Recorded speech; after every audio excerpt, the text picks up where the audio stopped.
Whew, now I'm like...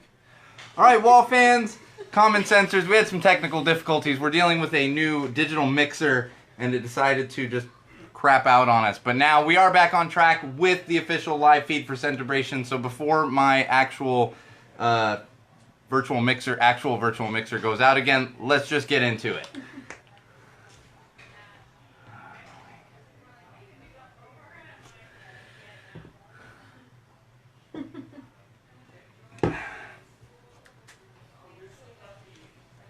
Let's take pictures too.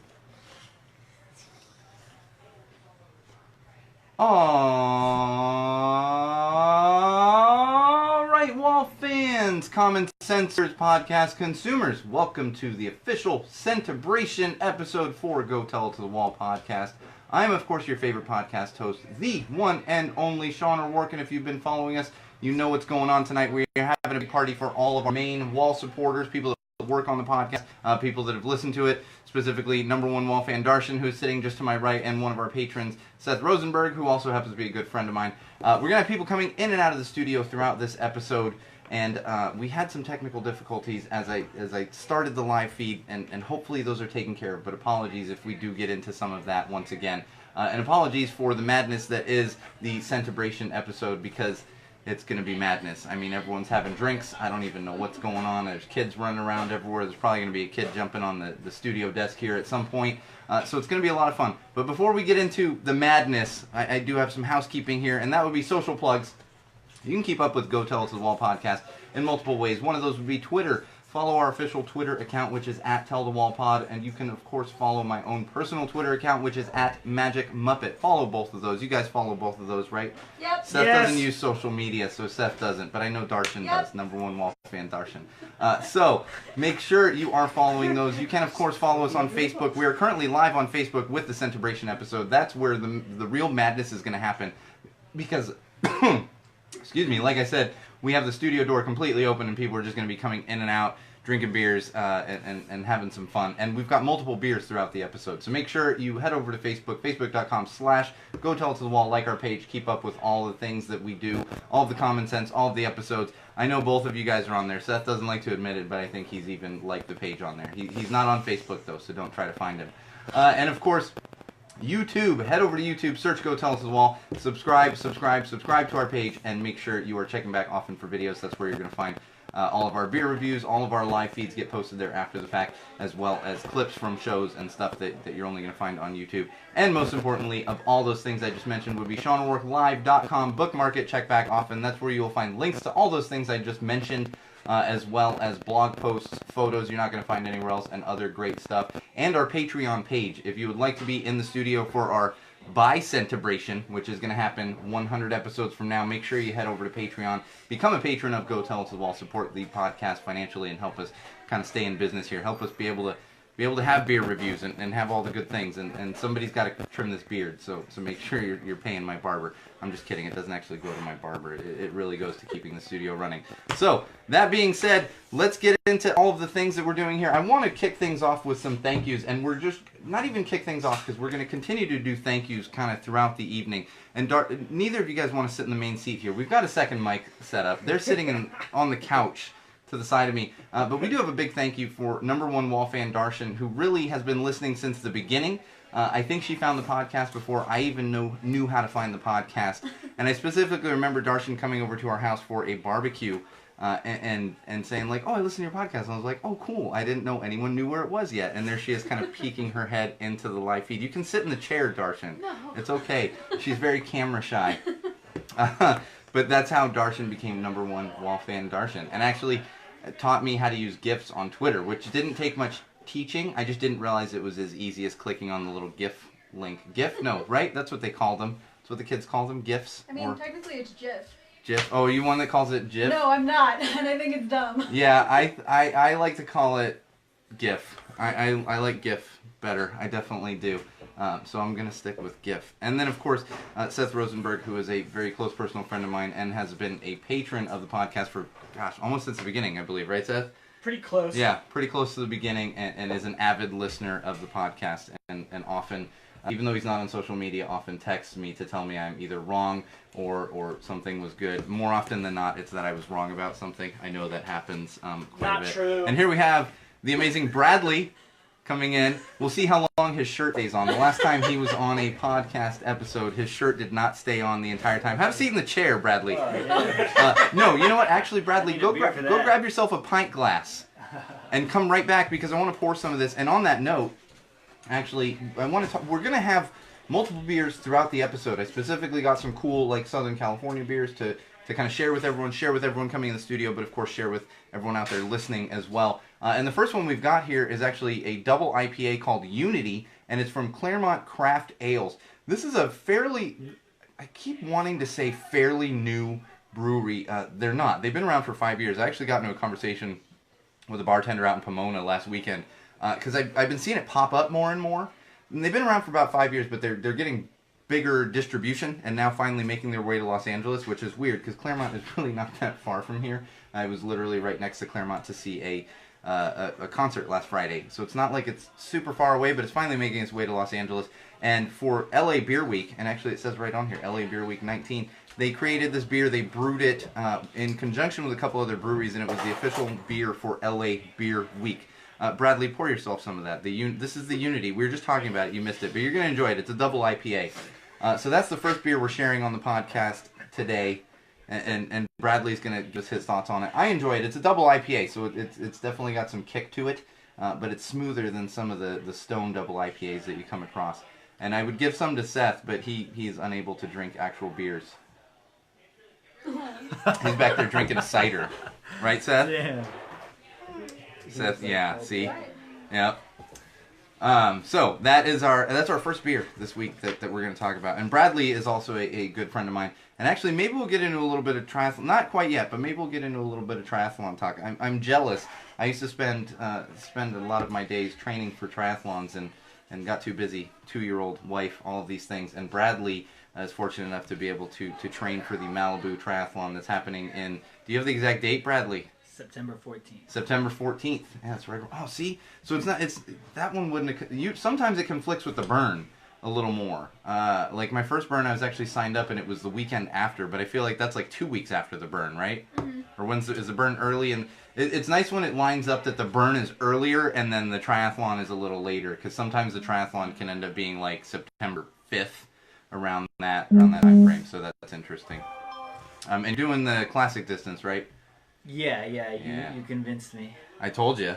Yeah, I told you the classic distance. Here, we're not. You don't have to be right on it. Do we have a doorbell? Apparently, we have a doorbell in my house. I believe it's one of the children hitting the doorbell right now. So thank you to Bradley as well for being a fan of the podcast, helping us out, and we'll talk a little more triathlon kind of as the episode goes on. And how are you enjoying the Unity?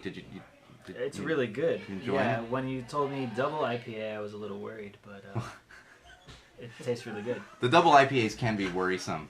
There was one, actually Seth and I were out at a bar, what like a month ago?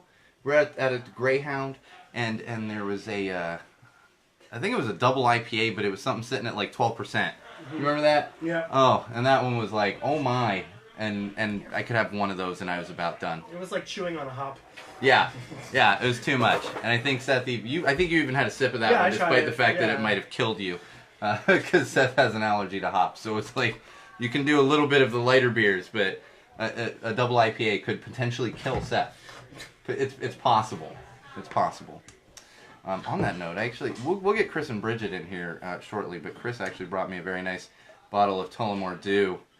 Check that out. Seth, if you want to get into that, we can get into some of that later. If we have to. A little Tully. Yeah, there might be some Tully in there. You got to enjoy the Tully. All right, so what do you guys think? Do you have any questions? We have a little outline sitting here that you can kind of look at, and actually, I mean, since Bradley's in here, Bradley and Seth talk some live concert experiences. Ooh. Oh, well, I think that's actually a good follow-up to a story that we've talked about. Is because I know that all three of you have actually been to a GWAR concert, right? And you've probably been to more, right, Bradley? At least all three of you have been to at least one. I've been to one actual GWAR headlining show. Gotcha. And then we saw Guar perform at Warped Tour, so I've seen them twice. Oh, how did I never see Guar at Warped Tour? That's funny. Maybe I just missed them. Been to Yeah. so many of those. But it's funny because a few weeks ago we talked about, I'm blanking on his name, Chris isn't sitting in here right, Ethan Embry, who, if you are a fan of the movie Empire Records, which I hope you guys have all seen, you haven't seen it, no, we've got the wrong people sitting in the studio for this, except you have the Guar experience, but there's a scene in Empire Records where Mark gets eaten by the monster from Guar, and apparently Guar was playing a concert in Chicago, and Ethan Embry decided that he was going to go show up at the concert and get some revenge on Guar. And I believe the concerts happened, but I don't know exactly what happened. Zozo, come here. Come here. No. No? Oh. Okay, she's just looking for Play-Doh. My kid is in the background here looking for Play-Doh. So did you guys hear anything about this?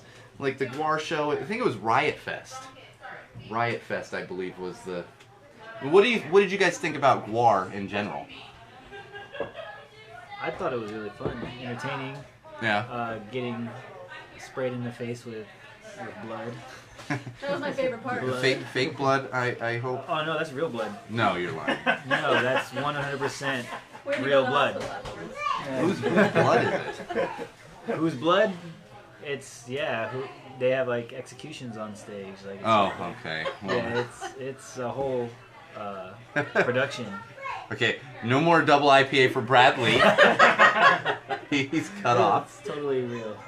It's like WWE. It's real. Just like WWE. All right, Bradley also. Oh, Bradley, you need to come sit in the studio more. Just gonna have you in the corner just feeding me weird things. Oh, it's real. It's real. But what are some of your favorite live concert experiences overall? Oh man, there's so many. Trying to think. Like recently? Any of them. Any live concert experiences. What are some of your favorites? There's been so many, man. No, you're good. It's really hard to like pinpoint one, but just for the sake of conversation, let's make some stuff up. No, it'll be real. Don't make stuff up. I know you've been to a lot of concerts. That's No, the thing. yeah. Like even recently. Yeah, we saw Bush play. Oh yeah, Bush was at really Epicenter. Someone who I Bush. wouldn't expect. And Yeah. that was just like one of those things where it's like every song they played I was singing along to, and then I realized like, wow, I know a lot of Bush songs. Those are always the interesting shows. I'm Yeah. trying to think. There was a there was a sitcom and there was a joke. I can't remember what show it was, but it was like going to see. And actually, I had this experience myself going to see Barry Manilow randomly because it's like, well, you don't pass up an opportunity, but then you go and you're like, oh yeah, and it's that saying of like they do have a lot of hits. Yeah, Like, yeah. and I feel like Bush is kind of one of those bands. Bush is like, Yeah. I know like 20 of their songs, and like I couldn't tell you the song name, but I could. But you just know. If I hear it, like I'll be like singing all the Yeah. lyrics, and it's just like random. I'm like, wow, Yeah. my brain can't store that song name or anything, and, or like be like, oh yeah, that's Bush. But then yeah, when it came down to it, I was like, oh yeah. But I enjoyed myself during that performance. That entire concert was an experience in itself. Well, that was like wasn't that like not a festival concert, but it was a. It was a like, festival yeah. concert, right? Yeah. Yeah, it was like I guess so. Yeah, I like just think Stone whenever I Temple think Pilots festival played. outside. Yeah. Okay. We didn't stay for them. We didn't stay for them. They took like really long to set up. But yeah, Bush played. Who's singing for them now? They don't. I mean, it's not. Because they had like it was a stage that would turn around It was so a they could rotating get stage. ready while the other band is playing. Yeah, they did that for K-Rock Almost Acoustic Christmas this past year. It was a rotating stage, so it was like boom, boom, boom. I was really Interesting. excited to see Chevelle play at that concert, and luckily I got to hear the songs that I wanted because it's like 2 songs. But somebody threw a camera at the singer, Oh my. and he got really upset, and like they ended up cutting like their set short. And yeah. I remember kind of like feeling a little like, oh wow, like I don't know what I was expecting. Yeah, no, I hear you. That's always annoying too when it's like one person ruins it for everybody. Yeah, it's like I would have liked to Like- see like their entire set, but then it like, Yeah. got cut short, and then you're like, oh, like don't be a bitch. Like, Yeah. But then at the same No. time, it's just like it probably with would you not too. be nice to have Yeah. like somebody throw a camera at your head. Yeah. And I'll tell you, last weekend at Gnarly Town, actually, and we'll talk a little bit about this throughout, because I think Laura will come back here, and I have some interesting parenting stuff, which is actually right there on the board. Kid crowd surfing. But Lars brought up his son, because it was his birthday. It was like his 11th birthday or something. Right when his son came up, someone actually did throw, and it didn't like hit his kid, but someone threw, and I could like see the change in Lars's expression. He was kind of like, and he was like, fucking not cool. And you could hear him kind of mumbling it, but the mic picked it up. But then he was like, all right, let's do it. And then the whole crowd sang happy birthday to his kid. Like, it was very much like, okay, but you could see that moment of like, motherfuckers. But he's probably used to getting shit thrown at him. I mean, this Gnarly Town was like skateboarding and motor. I mean, it was such an interesting crowd. It's like Orange County. I mean, almost Orange County, San Pedro, and just very like there was a wide range of people there. Yeah, and I think that's I think it was Pennywise when they got on there. Were like, man, this is like Warped Tour on steroids, and I was like, yep, that's exactly what this is. Because Warped Tour is like all skinny white dudes, you know, and I mean, not that it's all white dudes, but Gnarly Town was these like burly, you know, which you see some of those, but because of the motocross and the skateboarding, it brought out, and the beer, it brought out this like extra crowd of like, oh, you know, that weren't necessarily there to see the music, and so that was kind of, you know, the interesting factor of it. It wasn't like a bad thing. It was just, I'm used to going to festivals and it's like everyone's in this tattered t-shirt and they're, you know, half my size, and I'm not that I'm even a big guy, you know what I mean? But you get these just punk rockers, you know, and this had some of like the 16-year-olds. Yeah, exactly, exactly. It's a range of like teenagers all the way up to people like in their 40s like me who are like, oh yeah, I listened to these bands in the 90s, you know. Mm-hmm. I mean, Rancid, and like they've been around since '92. It's crazy to think about. Although I guess Gwar, they've been around They've forever. been around a very long time, actually. Yeah, right. Gwar has. It's so funny to think of these bands that have been around for so long, like 30 years. Some of them. Didn't we say there was like over the course of Gore, there's like 20 or 30 different guys who have played with Gore, Yeah. and that they just wear the costumes, but it's like they've actually rotated musicians in and out over the years. Yeah, and that's like with any band, no natural bands a lot of the time really exist anymore. Between visa troubles or just personal issues. That's true. Gwar probably has at a little bit of an advantage. Cause, I mean, playing styles are different, but they're so made up and everything. That, you can't tell. Yeah. But, Slipknot, they lost Joey Jordanson, like their longtime drummer, and then they lost Paul, and like and they're, they like, end up they wear losing the all of them. masks. Yeah. But, Well, like Blink, there's only one original member in there. You know, of the three. Is it only Mark Hoppus? Yeah, Mark's the only original. Really, Travis? Travis is not an original. Travis came on to Blink for Enema of the States. They had 2 albums. Their original drummer was Scott. The story back then that he was going to college, but he actually had an alcohol problem, and they kicked him out of the band. Same thing with Unwritten Law that I saw last Friday. One original member in that, like just one. It was 2 as of last Wednesday, but then the original drummer got kicked out again for like the 5th time. Drummers, just I know. they're either getting kicked Drummers out, seem to be the one that gets It seems like that's the blow one up. that get rotated the most. Jesus. Do you remember when that guy Yeah. with Spinal Tap blew up? Yep. Shouldn't have turned it to 11. That's what happens. It's been a long time since I've seen Spinal Tap. I was watching one of his movies recently, Christopher Guest. I feel like it was the Best in Show or one of those. I think Spinal Tap is the best of the ones that they've done by far. Yeah, so Bush. I'm down with Bush. I like some Bush. I listened to them in the 90s. I love Bush. Get your mind out of the gutter, Darshan. Bush pop. Was it Gavin Rossdale? He's got to still be the singer, right? Yeah. Yeah. Well, what was really cool about the performance was like what I was originally trying to say and didn't.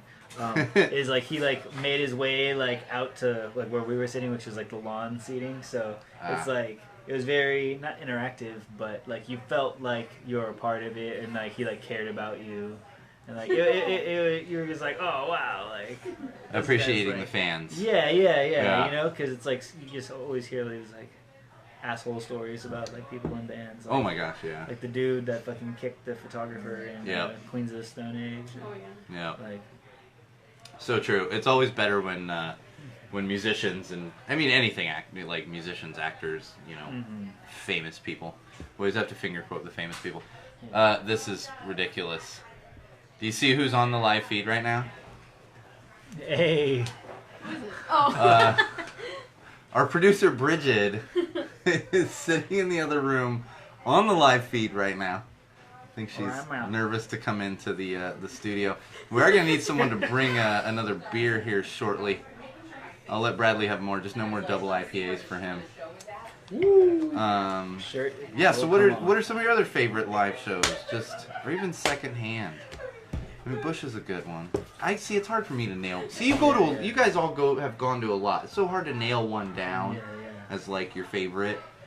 Yeah, it's really hard. I went to Las Vegas Death Fest last year, and that was really cool because I got to see like a lot of like these like old school death metal like band members, like not backstage, but like sort of in the area of the festival. Totally. And, like hanging out. There was like Cephalic Carnage and Dying Fetus, and Cephalic Carnage is just like known for being like cannabis users. Gotcha. And like advocates, and we're big fans of them then. Yeah. So seeing the singer of Cephalic Carnage trying to get the singer of Dying Fetus to smoke weed out of a bong was like very entertaining. Yeah, I love that stuff. Because to hear like this like big metalhead guy who's like does all these like gnarly growls, and hear him be like, "Oh, weed gives me like super bad anxiety," or like makes me hurt. It's like, whoa, like you would think that like so hardcore that it's just like just give me all the weed. But he's like, no, man, that's just too intense. Yeah. But so like That's that was like funny. interesting, you know, because like you have like these like stereotypes that you build up in your brain, and then you kind of get to see like, oh, like yeah, they make this like brutal fucking music. Yeah. And they're just like people too. Yeah, no, I love that. I always enjoy that. I'm sure like Gwar is the same way too. Yeah. Like they've all got families and stuff, and you just think like, oh, so hardcore. Although it goes the other way too. I'll tell you, last Friday when we were in Pomona to see Unwritten Law, I was like, oh, I'm gonna catch Scott, and I've met Scott Russo, the lead singer of Unwritten Law, like just before they were big.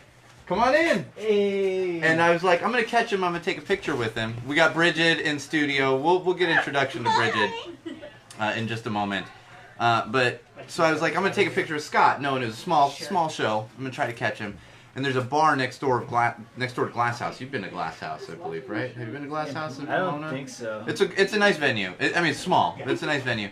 And so beforehand, I was like, let's look in the bar, see if he's there. And we go out where everyone's smoking because he's a smoker. So I'm like, oh, I'll see if he's there. And after the show, I was like, go into the bar, and he's not there. And we're kind of looking around. And so Laura and I just left. But then after the fact, someone posted like on the Unwritten Law page, they were like, oh, I got a picture with Scott, and they posted it, and underneath said like, oh, hanging out in the alley behind the Glass House. And so I thought to myself, I was like, oh, typical. I thought he'd be in the bar drinking like a human being. Like, no, he's hanging out in the dirty alley behind the venue drinking a beer. And so there's that same side of like, oh yeah, no, that fits the persona more of like, I'm gonna drink in the alley instead of at the nice bar. And that's very Scott Russo. I've never seen that guy do a show sober, ever. I got to see the Addicts play at the Malibu Inn. Ooh, that's got to be a fun one. And I lived like literally next door to the Malibu. So having listened to the Addicts like growing up, and then being like, oh, I get to see them play like right next door to where I live, was kind of surreal. That's awesome. And yeah, I totally fanboyed. Awesome. Yeah, he was just like. You have to. Well, I'm sure there's some fanboys and fan women at Bank of California Stadium tonight. Oh, for the Misfits show. The Misfits. Yeah, there's a lot going on tonight. Are playing at Bank of California Stadium, which actually looked like a really fun show. Yeah, the Distillers. Distillers are a lot of fun, but the Oakland show ended up being the... Did you see what they did for the Oakland Misfits show? No. They added a couple bands. So they added The Damned. I don't know if you're familiar with The Damned. Yeah. And that's funny. They're actually playing the Orange County Fair next weekend, The Damned, and you'd be like, okay, play the Some, Orange County Fair. 70s, like Yeah, 77 punk rock. Exactly. But then in addition to that, the Misfits signed on Rancid for the Oakland show. So it is The Damned, Rancid, and Misfits. I think a couple other bands. But I was like, you got to be kidding me. That is a good show. And I'm not a huge Misfits fan. I don't know about you guys. I like them, but I love the Misfits. Do you? Yeah. I was always more of Dead Kennedys like from that same period, did a little more Dead Kennedys, Yeah, yeah. Ramones. I got to see the Dead Kennedys last year, and for some reason I got really excited thinking that I was gonna see Jello, and then like I just felt so stupid when I was like there, and I was like, wait a second, and I was like, oh, but yeah, what was I thinking? But I wasn't. But I wasn't. But the guy that they have like sounds exactly like him. Or, like, he's still good. That's all that matters. Well, to an extent. I mean, you want to see the original guys. That's what's cool about Misfits right now. The shows that they're playing is it's both, it's Glenn and Jerry. Yeah. Glenn and Jerry. Wow, how have I never been in Jerry's? Yeah. Boom. It would have. All right. I would have definitely wanted to see it if Doyle was with them. Yeah. Yeah. See, that's the problem. Yeah. That's the problem. That's actually a story we talked about a couple weeks ago. Because why did that get so loud? Because he does like some of them, like he did like the Jersey one. Well, and what happened was Misfits actually, for contract reasons and to be able to retain certain rights, they had to play a minimum of 10 shows, and that's why these shows are happening right now. Yeah. Is they have to play them to maintain their rights, which makes sense because you see I mean, I there's noticed- a 16-year-old somewhere not far from here wearing a Misfits shirt right now, and they literally weren't old enough to even like know who the Misfits were when. Although I mean, I guess they're playing now, but you know what I mean. So. Good times, though. I enjoy the concerts. We're going to talk more about concerts. But while we've got Bradley in the seat, I've got Bridget hiding over here, and my wife's coming to tell Bridget. I got a kid kids. thing. Kids. Kid thing. All right, make your way back. But Bradley, do you have any personal questions about myself or anyone that works on Go Tell It to the Wall, or any questions on the setup of the studio? I know you know a lot. You know things about many of the stuff around, like lots of the stuff around here. I mean, we've got the street sign. Yeah. Which, on that note, anyone out there listening that is going to the Burn this year, I know this is not allowed, but there is a certain street sign. Your triathlon stuff right here. I do. That's very cool.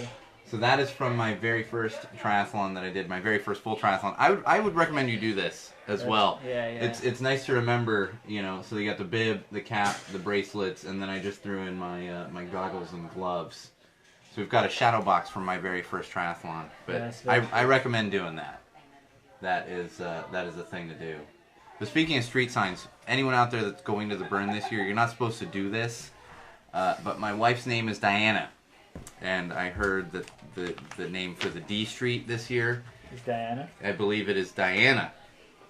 Am I right? What? I just heard my name. The street sign for D this year is Diana. So anyone out there listening, if you're that's going to automatically get you into the studio for an extended period of time if you're going to the Burn. You're not supposed to steal the signs. Don't steal them. I would never do such a thing, despite the fact that there's one sitting behind me or hanging on the wall behind me. But steal the signs, please.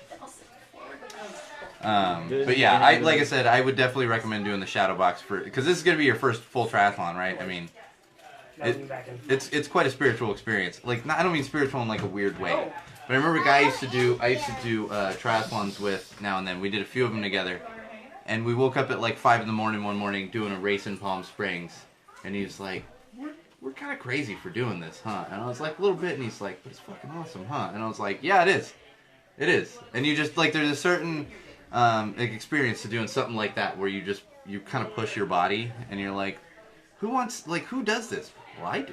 You know, you do. Like, it's so much fun. So I'm glad that you're getting to do that because it's fun.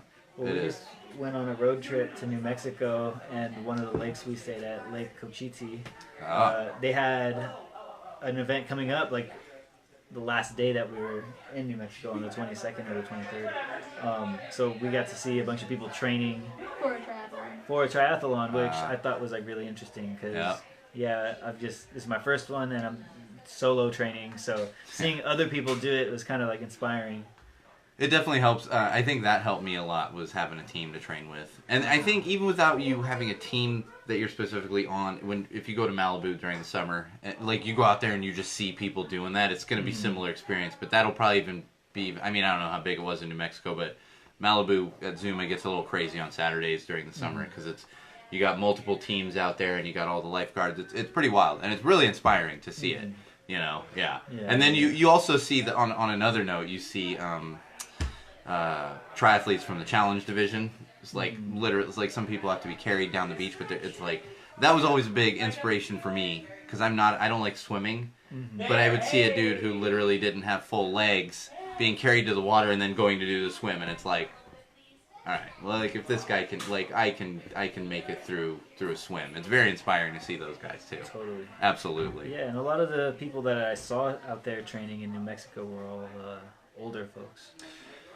That's the interesting thing about triathlon is, you know, the most difficult division in triathlon is like the 40 plus division, because that's what happens is people hit a certain age and then they can spend the time and the money actually training and having the good gear.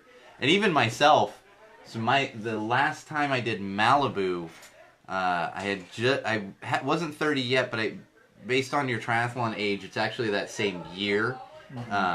So I was turning 30 after the actual race, but USA Triathlon, it's whatever age you turn that year is your age for all of your age groups. I don't know, I can't remember when your birthday's earlier, so you wouldn't. Yeah, March birthday. Exactly. But mine's November, and so I was actually 29 doing this race years ago, and then went to check the numbers, and I would have actually made the podium in the 29 and under division, and I was 29. But because my triathlon age was 30, I didn't make the podium. Like, it's weird. You would think, you know, I mean, any kind of professional sports and stuff, like, you know, men, women in their late 20s, that's kind of their prime. But in triathlon, there's just this weird, because it's endurance and it's so mental, you know? Yeah. Yeah. I think you can make the podium, Brad. Part of me wants a podium spot, and I saw a video of a guy who was like, I'm just doing a triathlon on a whim. And he ended up getting a podium spot because he did like super well in the bicycle section. So if like one discipline can get you a podium seat, I would think that either running or for sure bicycling, but because I did the marathon, swimming is going to be my weakest one. I'm just worried that I'm going to be doggy paddling. It happens. Side stroke. Nothing wrong with it. Hey. Nothing wrong with it. I did one of my first ones. I was very much side stroking through there. Yeah, absolutely. Yeah, because swimming is really fucking hard. Oh, it is. I'm with you. I don't like swimming. I do it for the sake of triathlon. I mean, I like floating in a swimming pool, but I don't like swimming. Yeah, because I thought, like, oh, yeah, I could swim, and then I've been, like, trying to swim laps, and I'm like, yeah, I don't think I can swim like I thought. Like, this is actually a skill. It is.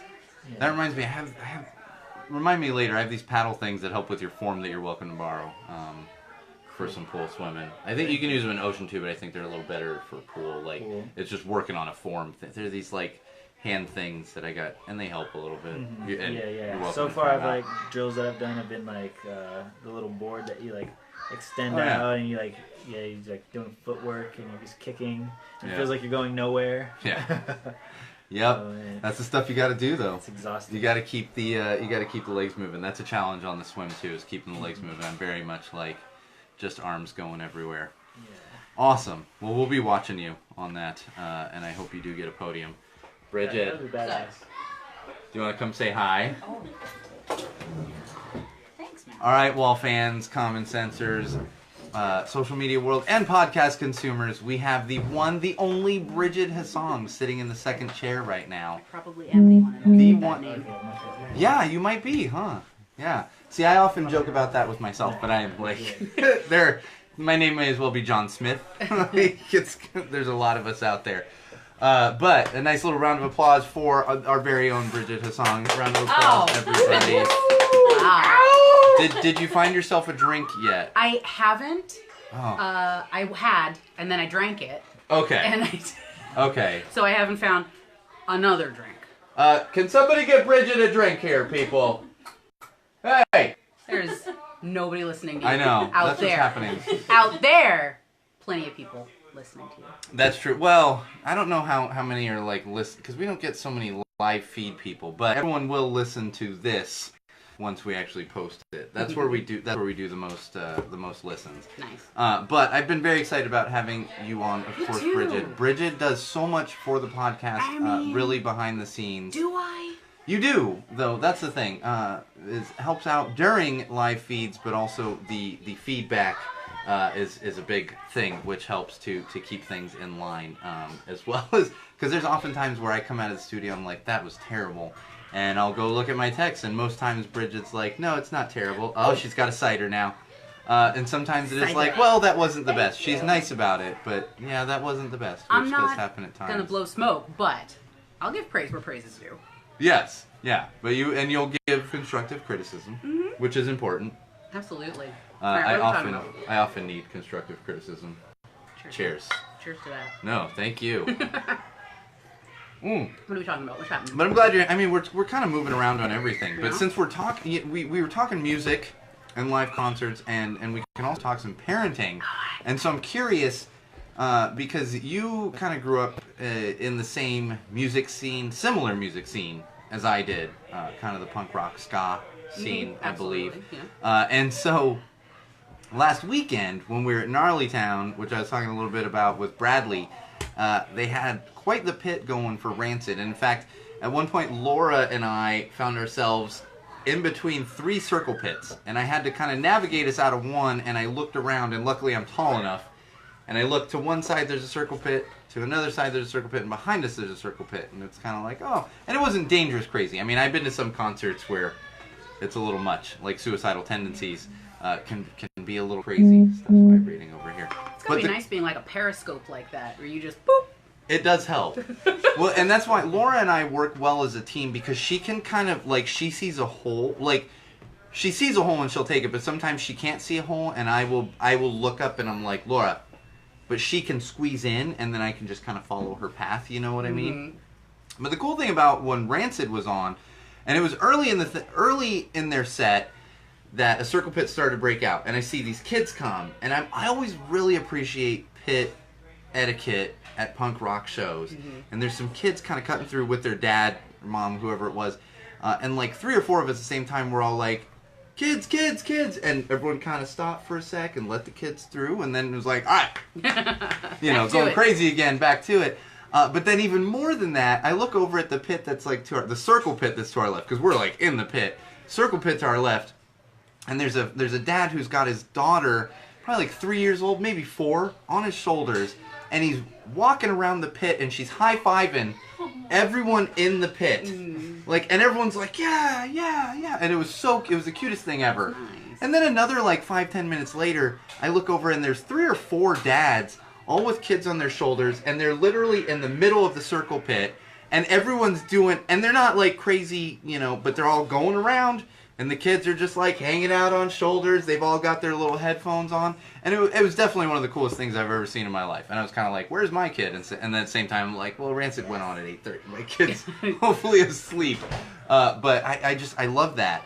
I think it's nice as you get some of these bands that you grew up with, you've literally grown up with them, and now they've got their kids, and maybe they're bringing their kids out on stage, but the sort of dynamic, you know, that makes a space for you as a parent and having kids, and that's kind of cool.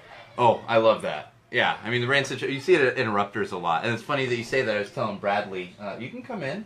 I just wanted to photobomb. Oh, Elena's just photobombing. So Lars actually brought his kid out on stage, and it was like his 11th birthday or something, and we all sang him happy birthday. So it's funny, the way you say that, like, them having kids now, and you've got a whole, like, pit of people, and they start singing happy birthday to his kid, and you're like, all right. Yeah, so it was really cool. Yeah. I enjoyed that. And I think you're right, as they're getting older and being able to not only still see those bands, but then sharing it with your kids, like you said, you know, and they appreciate that to an extent. Gnarlytown was a good example of that. Yeah, and I think Interrupters are one. That was one. Wasn't I also mad at you about Interrupters? I feel like I was. You were mad at me? Mm-hmm.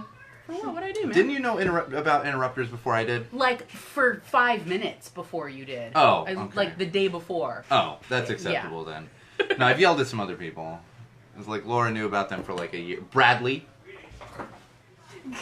not as much of a... Unacceptable.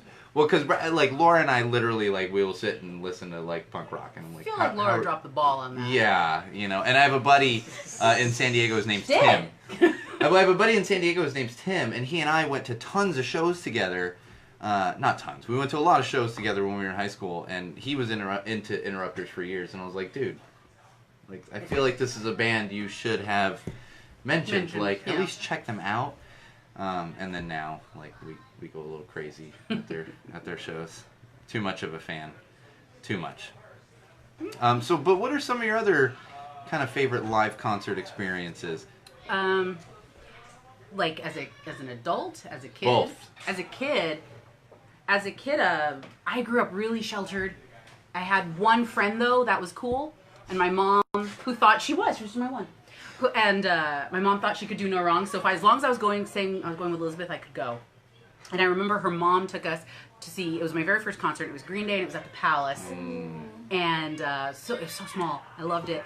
And I am walking down the main staircase, and I got to the bottom step, missed the last one, ate it, twisted my ankle. The show had not started yet, and they were like, "What do we do? What do we do? Do you want to go?" No. So I literally hopping around on one foot the entire time. This was one of many times that I sprained my ankles. Love it. My ankles are the size of softballs. It's ridiculous because they never healed properly. But yeah. Bridget was punk rock at an early age. Yeah, and clumsy as fuck. So It I happens. ate it down No, I'm those with steps. you. Yeah. But that I'm was with fun, you. and that'll never leave me. No, that's good. Yeah. And how old? You were young then, right? I was like 14. Yeah, that's pretty young for a Green Day show. Yeah.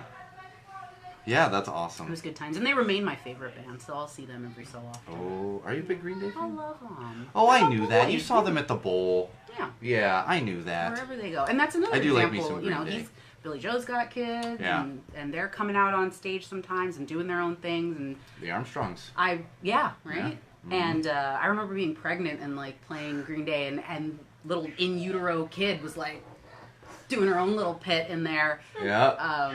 Yeah. Wait, so do the girls listen to Green Day and such now? They're on a bit of a Disney kick. Yeah, that's what. Speaking of parenting, that's what gets me now. Because I can get Zoe to listen to some Interrupters, and maybe some other stuff, you know, depending when she's in the mood. But she's like, Amy, but it's still, it all goes back to Frozen. It's like, That's so cute. why more Frozen? I am kind of excited, because she is very much into Interrupters, and I'm very excited to get her to an Interrupter show, because I feel like she would just lose her mind to see, because she's seen Amy on like music videos. Yeah. And just, I think it would just, she'd be like, there's Amy right there. It'd be like seeing a Disney character. In real life. You know, for the first time. Nobody tell Amy I said she's a Disney character, but you know what I mean. It's comparable, right? Yeah, I sure. mean, like, but just someone new. And at first she called her Elsa, because she only had like kind of female voiced, Right. because it was like Sesame Street, Daniel Tiger music, but then female voiced like music. It was like Elsa and Amy. She's a punk rock And princess. yeah, she is a little bit of one. The first time Blink-182 came on when she was like 9 months old, she started like moving around. I was like, oh, okay, little punk rock baby. And then of course In Utero at Burning Man 2016. So was it Fiona that was doing that? Green Day Yeah. dancing around In Utero? Well, probably both of them. You know you were listening to some Green Day with Phoebe well, too. yeah, but Fiona more so. Yeah, but Zoe was going crazy when we were at the Thunderdome, listening to like crazy music there, and Di was like, "She's going crazy in here." I was like, "All right, I guess that's what we're getting." Nice. So that's awesome. Green Day's a good first concert. Yeah. Yeah, I like that. That'll be my last concert too. That was morbid. Sorry. That was a little morbid. When I can't tell if it's morbid for you or for Billy Joe. Like, for you. For me. 'Cause Yeah. I mean, if Billy Joe dies tomorrow, like, let's go to some more concerts, Bridget. But I don't know. I'll see him on my deathbed. Okay, that I'm okay with. But when you're like 80 and Billy Joe's like 87 or 90 or whatever he is, I don't know how old Billy Joe. I don't know how old anybody is. I'm bad at that. I'm bad. I know how old Amy is, only because I happened to see it somewhere, and she's older than Kevin. You know, who's like, they're married, and she's older than Kevin, so I always thought that, I told Di, I was like, oh look, Amy's older than Kevin. You know, yeah. And Amy's the same age as me, so that's the only reason I know. But outside of that, like, Tim Armstrong could be 85, and I'd be like, alright, he's 85. I mean, he looks like he's 85 and rolled out of a dumpster. I didn't want to say it, but yeah. No, he does. But he still rocks it. That's what's funny. I was telling someone just the other day, they were like, how was Rancid? And I was like, I'll tell you. Tim looks like he is hungover and he just rolled out of a dumpster, but he gets up on the stage and he rocks it. Like, they're so good live. Still, it's amazing. It's really amazing. But somehow they do, and I guess that's just kind of that style. Like, big old beard, bald head, and he's like, I can't even do an imitation of him. You know what I mean? Just he looks hungover, but you're like, oh yeah, this works. And Lars is Lars. I mean, Lars is. He doesn't look so. He looks old. He's bald and a little heavier, Right. but he still kills it up there. Yeah. That's all that matters. Then. Mhm. We don't listen because they're pretty. Yeah, that's true. That's true. Not at all. When I remember, and this is, nobody here at Go Tell It to the Wall endorses this joke I'm about to make, but I remember a few years ago, Joe Armstrong checked himself into a rehab facility, and I was like, damn it, I prefer my rock stars on drugs. Like, damn your health, Billy Joe. Clearly that's a joke. Like, stay clean. Sean Rourke's joke. In no way represents the reviews That's what I'm saying. of Go Tell It to the Wall podcast. Here comes the hate mail from, like, Al-Anon or, the family. Like, yeah. Like, no, I do not endorse doing drugs. Not real drugs. There are other things that are fun. Beer. Seth, can you get the AleSmith IPA out of the fridge? We're going to pour some more beer here. This is what I do. All The right. only part of the show I don't care for. What, beer? It's the beer. I know, but you're having cider. I have my cider. I know, and we're gonna do My a whiskey. cidre. We're gonna do a whiskey episode at some point here. I know. Tequila. I mean, we're here now. I know. You're welcome to have whiskey, but we Is it- had to keep with the beer theme Can a I- little bit. I think. Can I open what we brought? Yeah.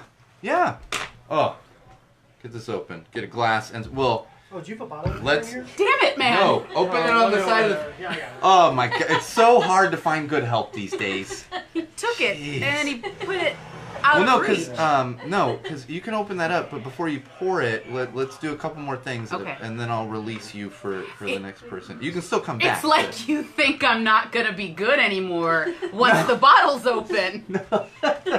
I don't. What are you implying? That is not what. That's a good point. That's not what I'm implying. Thank you, Seth. No. I just mean we got a couple more things before, and then you come back. But let's talk about I won't be good anymore. any once the personal bottle's questions open. for Sean, or other. Well, I'm the only one in here. I mean, you probably know everything about your own husband, so I don't know that that's. You have any questions for? Yeah. Do I have any questions for you? I don't. Yeah, or yourself. Do Do you want to ask yourself some questions? We're getting I existential I do during the question Centibration. myself on the regular. The fuck did you do that for? I do too. It's okay. I feel like if you're not questioning yourself often, you're not living. Like. I want to do. Is it too early? No, let's do that. No. I'm sorry. I didn't mean to skip ahead. I just didn't want to keep you too long. Yeah. What do you want to talk about parenting wise? The parenting is definitely definitely in your wheelhouse. I had a funny story that just happened today. My daughter's 6. One of my daughters is 6, and she we were just hanging out, getting ready to come here, and apropos of nothing, she turns to me and she goes, "Hey, Mom, were you gonna fix up your hair a little bit before we head over?" And I instinctively, I was like, "Oh, is there something wrong?" And she goes, "Oh, no, it's fine." Oh Like, what did she see? What no! do I It was even- Fiona. You said It's did that right? Fiona. Yeah. So Fiona's 6? No, She's 5.5, 6? She's 6. 6. Oh my lord. And she's very much my daughter, and I'm screwed because the sass and the sarcasm.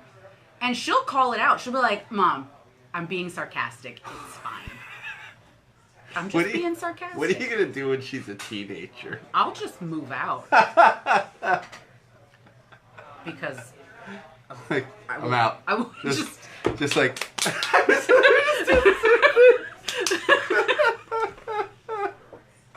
Oh yeah. But No, that might be me. And that's just My a daughter, taste. Zoe, already rules my life. Yeah. That's just a taste. That's Oh. what she does on just every day. It's stuff like that. And I love her to death. Don't Of get me course, wrong. yeah. Don't get me wrong. I love No, my kids. of course.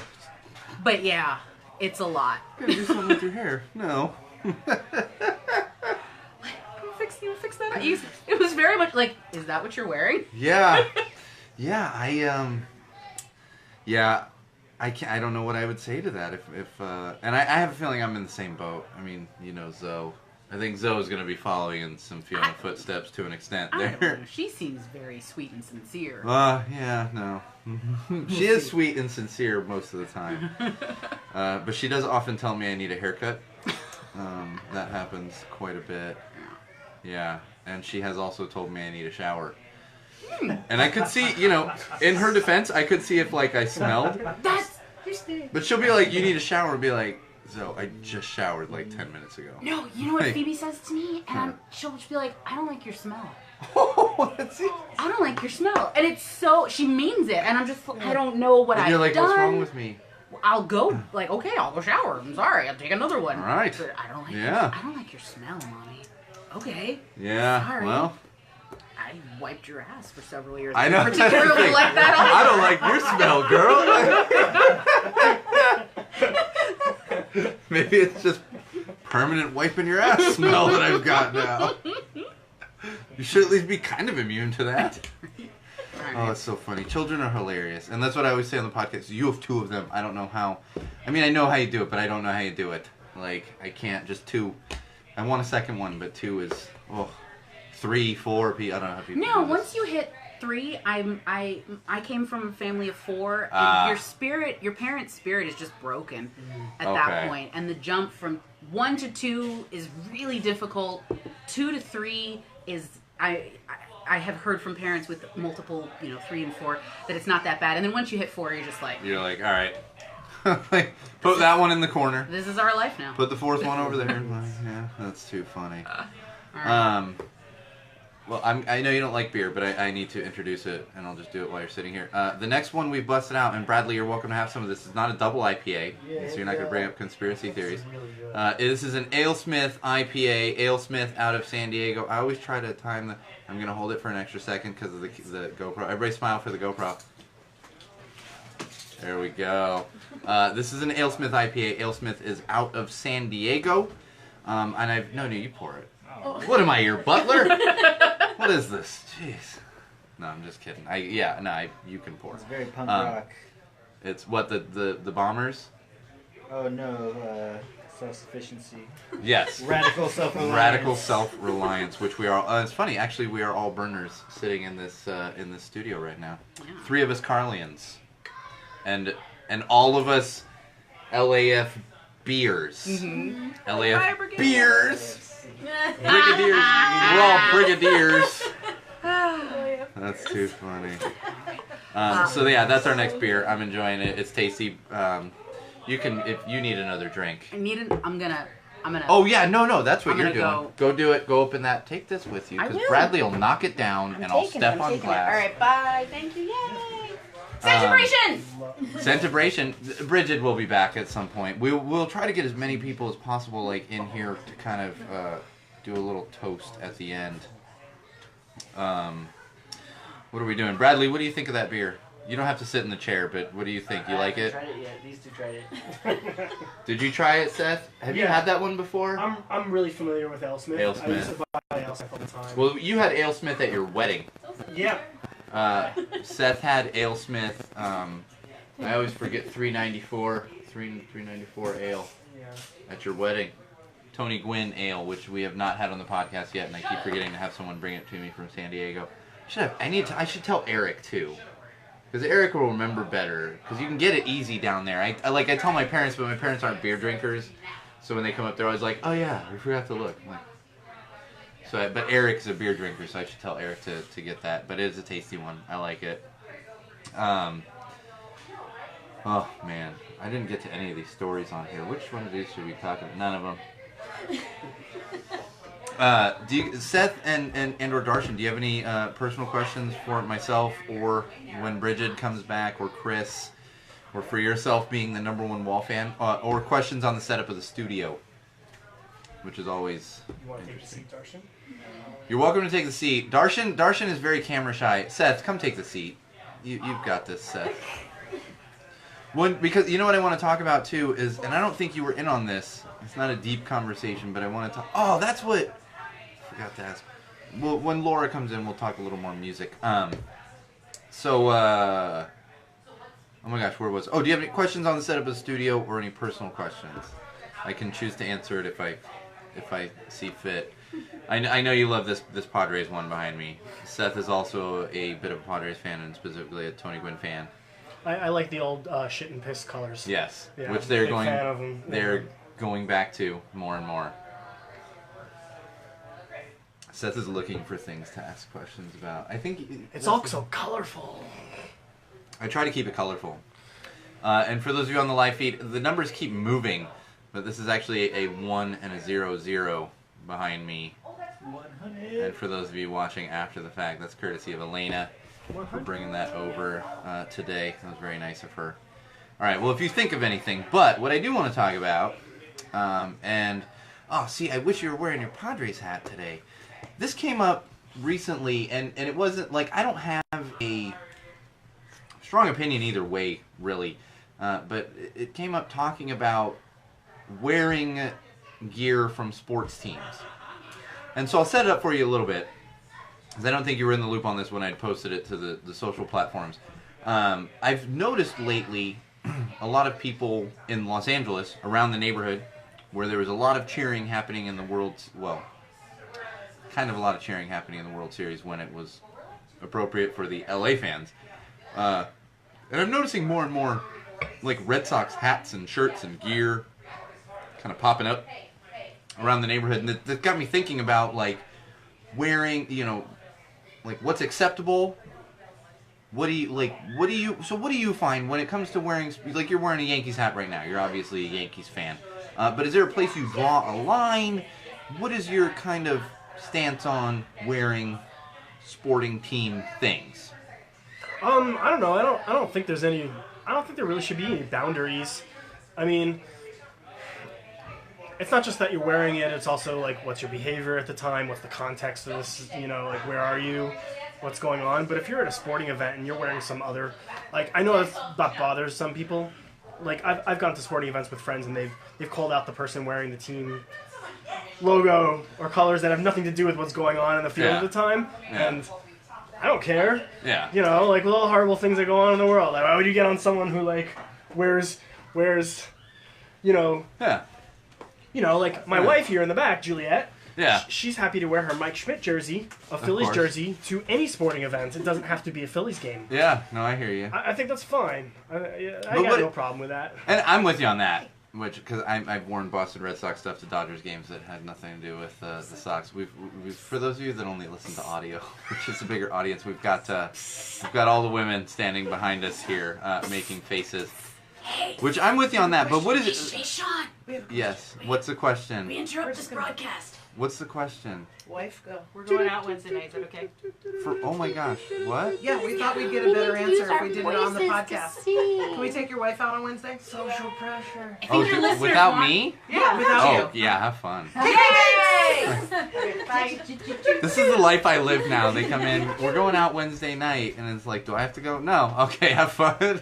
Like, cool. I will smoke a joint and watch some television while they do that. Probably do some prepping in the studio. Anyway, we got interrupted, and I can't believe they all just came in.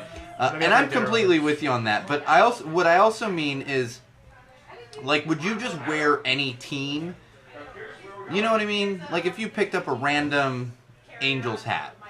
Okay, so like, I got a lot of free hats going to Oh, there Angels you go. games. Yeah. I got one of those Mike Trout hats with the trout sticking out on the front. Gotcha. I mean, honestly, there's only a couple of teams that I would never ever, like, touch any of their apparel. You know what they are. Yep. I would never wear Well, a Red Sox hat. I would rather freeze to death than I know. be warm I in actually left that blanket. there specifically for you to lean Yeah, against. I would- Like, Chris, I would- don't go far. We're gonna need you. Oh, here's Kevin. I would MC. rather die than put on a But you will warm- wear whatever random, like, sporting team gear. Yeah, for the most part. Yeah. I mean, if it's free, I'm not going to go and buy apparel from a Yeah. team. I'm not going to spend money on apparel from a team See, that I'm not going to wear. That's another interesting thing to think about too, is the free stuff versus, like, going out and buying. Mm-hmm. You're like, oh, I'm gonna, and there's always, see, and you've experienced this probably your entire life being a Yankees fan,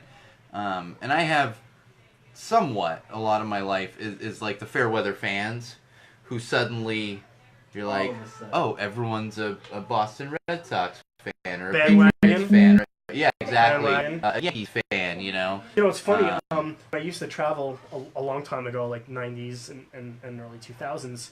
You go abroad and you'd see Yankee hats a lot everywhere. It's the same reason you'd see like Manchester United stuff somewhere, or you know what I mean?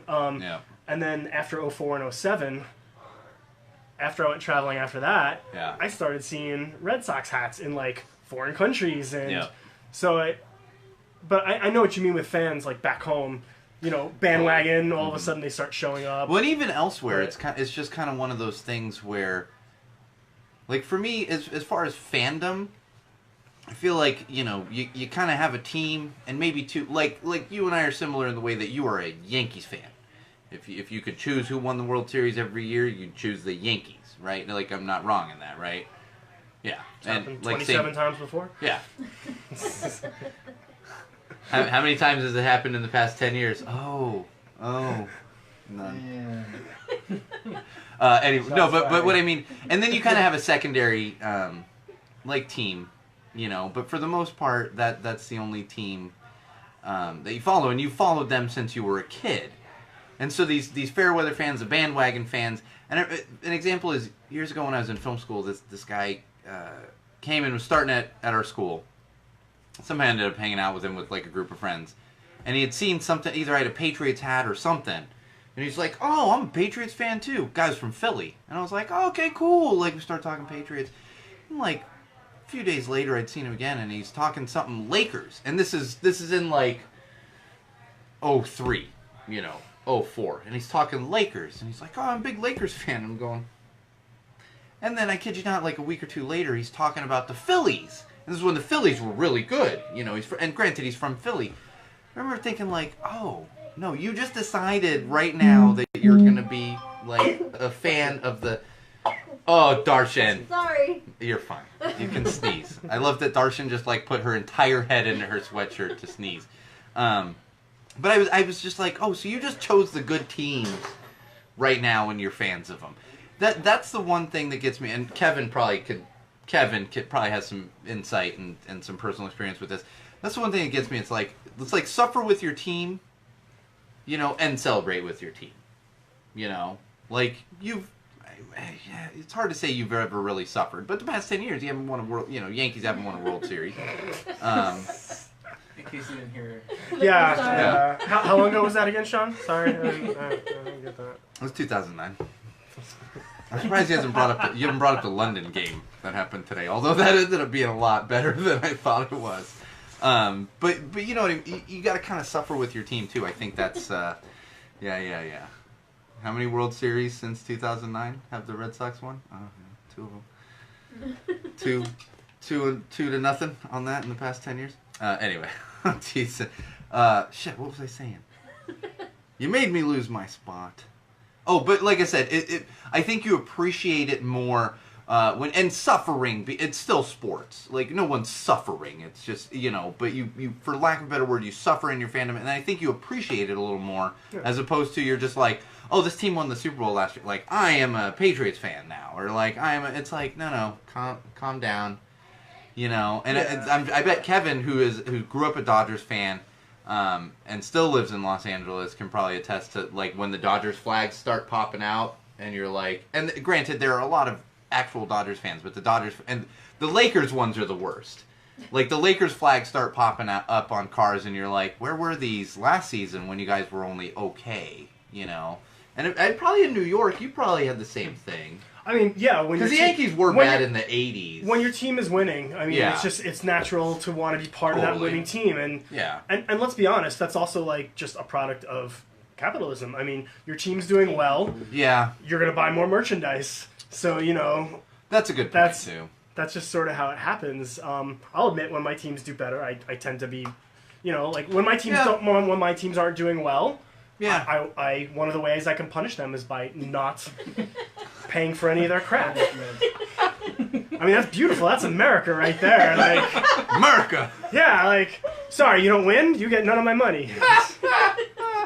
That is funny, and see that's why I find this an interesting subject because there's such a I think the opinion like there's such a fine line and you're right, there's differences. There's differences when it is like your team, and you're absolutely right where you're buying. Chris, come in. I might main chair you in a sec because I'm gonna need to go and run to the restroom here. I may not be able to stay. I've got my wife out the back and babysitting the 3 children, so I'll come back in a minute. Yeah. No, take your time.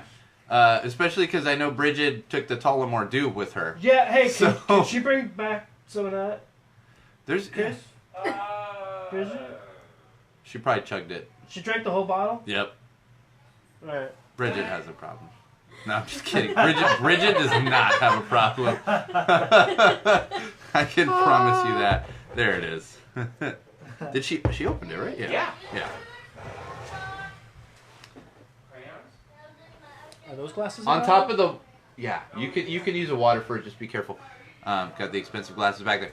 Chris, they're on top of the wine fridge. The children in the other room are asking for crayons. And My parents were just at the Waterford factory. Oh, in Ireland? Yeah, they were Nice. just there. Just Yeah. got pictures. I'm like, why is my dad sending me pictures of Crystal? Yes. You gotta love the Waterford factory. What's great about the Waterford factory is you can get the like they have a gift shop, but they also have part of the gift shop that is the it's what's the word I'm looking for? Like slight issue with the crystal. Like it has a slight nick or whatever, Oh, and yeah. it's like Like, 75% off. Yeah. Imperfect. Yeah. Imperfect. Imperfection, Like yeah. that's what it. Yeah, exactly. That's the word I'm It's looking like for. the giant bag of chocolate at Hershey Park that they were like, this never made it into the wrappers. No, totally. The belly flops are another one that's one of my favorites. The jelly belly flop. They call them belly flops, and they're like misshapen jelly bellies. That's what it's all about. I have candy problems. But you're right. I agree with you, Seth, on the city and then supporting that. It's the weird one for me is the people that are like, I'm just going to be a fan of this team because they're good at the time. Like I think everyone sitting in this room that is a sports fan, I think, has been a fan of their teams since you were kids. And I'm not saying that's a requirement. It's just you appreciate it more when you have kind of a basis. Like for me, my teams, it reminds me of watching those sports with my dad. You know, enjoying that as a kid, especially baseball. Like I love baseball during summers. I'd love it now, but especially as a kid, you're out of school and you watch baseball on a weekday afternoon and or evening, but you feel like afternoon because you're a freaking kid and it's still light out at 8:30 at night, type thing. And I think that's what I love about it. For us, it was always like, it was a way to connect with older people in the family. Because they would tell stories and, they would tell you, like the rules, this is how you be a good fan. Like when I was really little, I was taught, if your team doesn't make it to the World Series, you just root for the American League team because that's your league.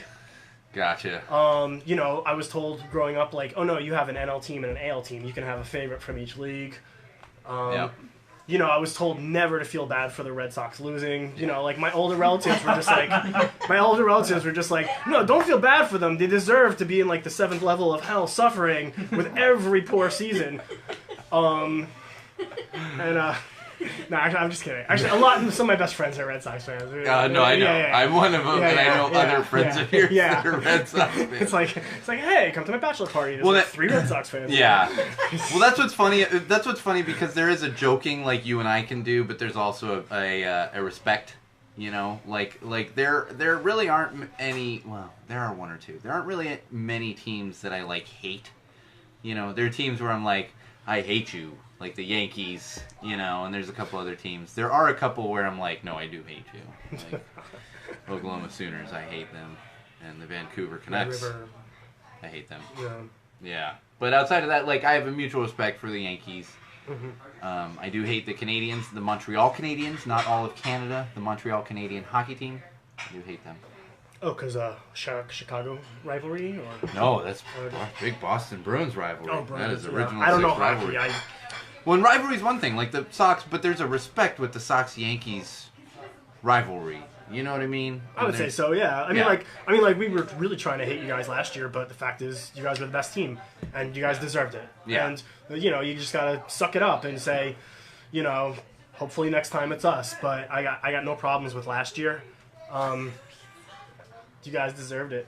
It was all good. I mean, I wasn't really happy with. Yeah. Maybe this is a good time to transition. Kevin wasn't really happy with it, but at the same time, Kevin, I'm sure you can. Like, that's the thing, is it's a little easier to swallow when you look and you're like, that was the better team. You know what I mean? Yeah. Like the Patriots losing to the Eagles a couple years ago, it was like, okay, like there's a good team, that was a better team. And on it, like, what was more frustrating as a Dodger fan for you, the losing to the Sox last year or the Astros the year before? You want to lean in? And you want to it's hard to say because you were coming off a World Series loss. But if you were to separate the fact that you were coming off a loss and you really wanted it again. Losing to the Astros was very frustrating because the Dodgers hadn't been to the World Series in 30 years. And I was like, this could be it for the next 30 years, and they're going to, and they got so close. Yeah. Just to have you, Darvish, Yeah. just throw up, like, batting practice. It was rough. Losing to the Red Sox wasn't so bad. There's pizza? Oh, did you guys want some? No, yeah, see, losing to the Red Sox wasn't that bad, right? Yeah, it wasn't that bad. But I was very proud of them for getting there. Yeah. If they make it again this year and don't win, then I'm just like, now we're the Buffalo Bills. Bills, of baseball. yeah. But I still will love the Dodgers no matter what they do.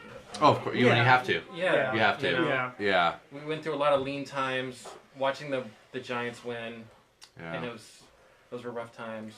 But When I hate to say it, because honestly, I'm rooting for the Dodgers this year. I'd like to see this city get a World Series. I don't care about basketball. I mean, if the Clippers win, I will enjoy that. But I don't care about the Lakers winning or whatever.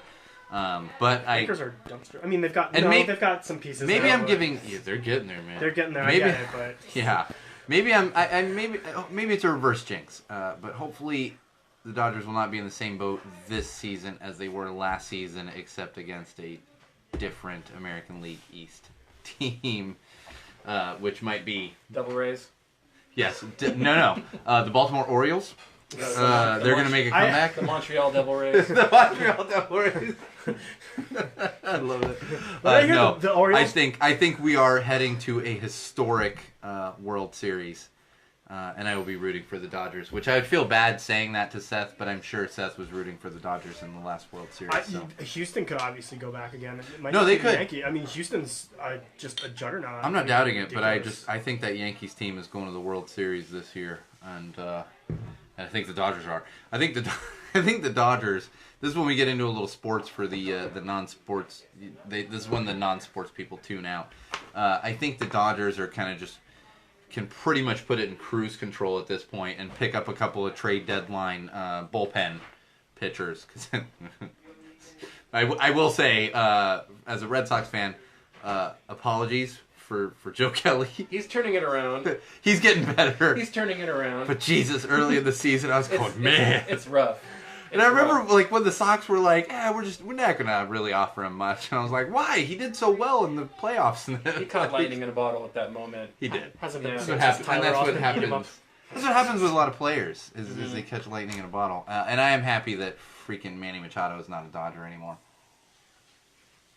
I don't care for Manny Machado, and I'm extra mad at him this year. After what's happened this year because of Petey, I think he ended Dustin Pedroia's career, which I'm not happy about. Nobody should be, because Dustin Pedroia is a great player. Right? Mad respect. Mad respect to Caballito. Would have rather had him than Cano sometimes. Yeah, In all I could honesty. see that. Yeah, I'm afraid to say it. absolutely. Oh, and actually, Seth, while you're sitting in the chair, somebody's gonna have to sit in this main chair in a minute. Yeah, I'm gonna You gonna sit in this main chair? transition out. Oh, the main chair. Yeah. No, I was gonna transition out and let someone else in this chair. Well, you can let Kevin in that chair. But Switch out? before, Sure. you want to share with us some of your favorite beers, spirits, wines, etc.? You know what? Since I'm on Go Tell It to the Law, I'm gonna stick with beers, Ah. even though I'm not drinking them anymore. Yeah. If you guys get a chance, the AleSmith. I've always enjoyed the Speedway Stout. I think that's one of the best stouts out there. It's definitely, I think, my favorite one from Southern California. Stouty stout. Yeah. What did I used to like? And from Southern California, I used to go crazy over Victory at Sea. Oh, I do enjoy Victory that at one. Sea was my absolute Yep. favorite for a couple of years. I do enjoy that one. I'm glad LA's got a scene that's really been coming on strong lately. Because when I Yeah. first moved to Southern California, it was only San Diego. Yeah, That was it for the whole region. that's true. For the most part. Don't get me wrong, there's some breweries up here, but you never heard about them like you did AleSmith or Yeah. Green Flash or Yeah. obviously Stone. You've talked about that a lot. Stone, yeah. Stone was my intro into craft beer. Ironically, when I was living in Indiana, Oh, yes. everyone was like, "What are you Yes. drinking? That's called Arrogant And you were, like, Bastard." the And I'm only just one like, "Well, drinking everyone it, keeps right? telling me I'm Yeah. such a jerk around here, so Yeah. I should just drink Arrogant Bastard." And then Arrogant Bastard, I mean, it's I just drink quality. 322s and wake up like It's 18 quality hours beer. later. Yeah, no, absolutely. Yeah, but I just miss it. Like I miss Allagash Curio. Yeah, so for those of you out there, Seth, your allergy is to hops? Yeah, I do well with hops. To hops. So Yeah. so Seth used to be a huge, not an alcoholic, but like a beer drinker. Seth and I would enjoy some, like a nice IPA at a, bar and analyze them in a non-hipster beer snob way. And now Seth can no longer drink the beers. Yeah, I drank AleSmith IPA, Stone IPA. I mean, it's hard to remember now what I used to drink. It's been years since Yeah, you were yeah. drinking like a beer drinker.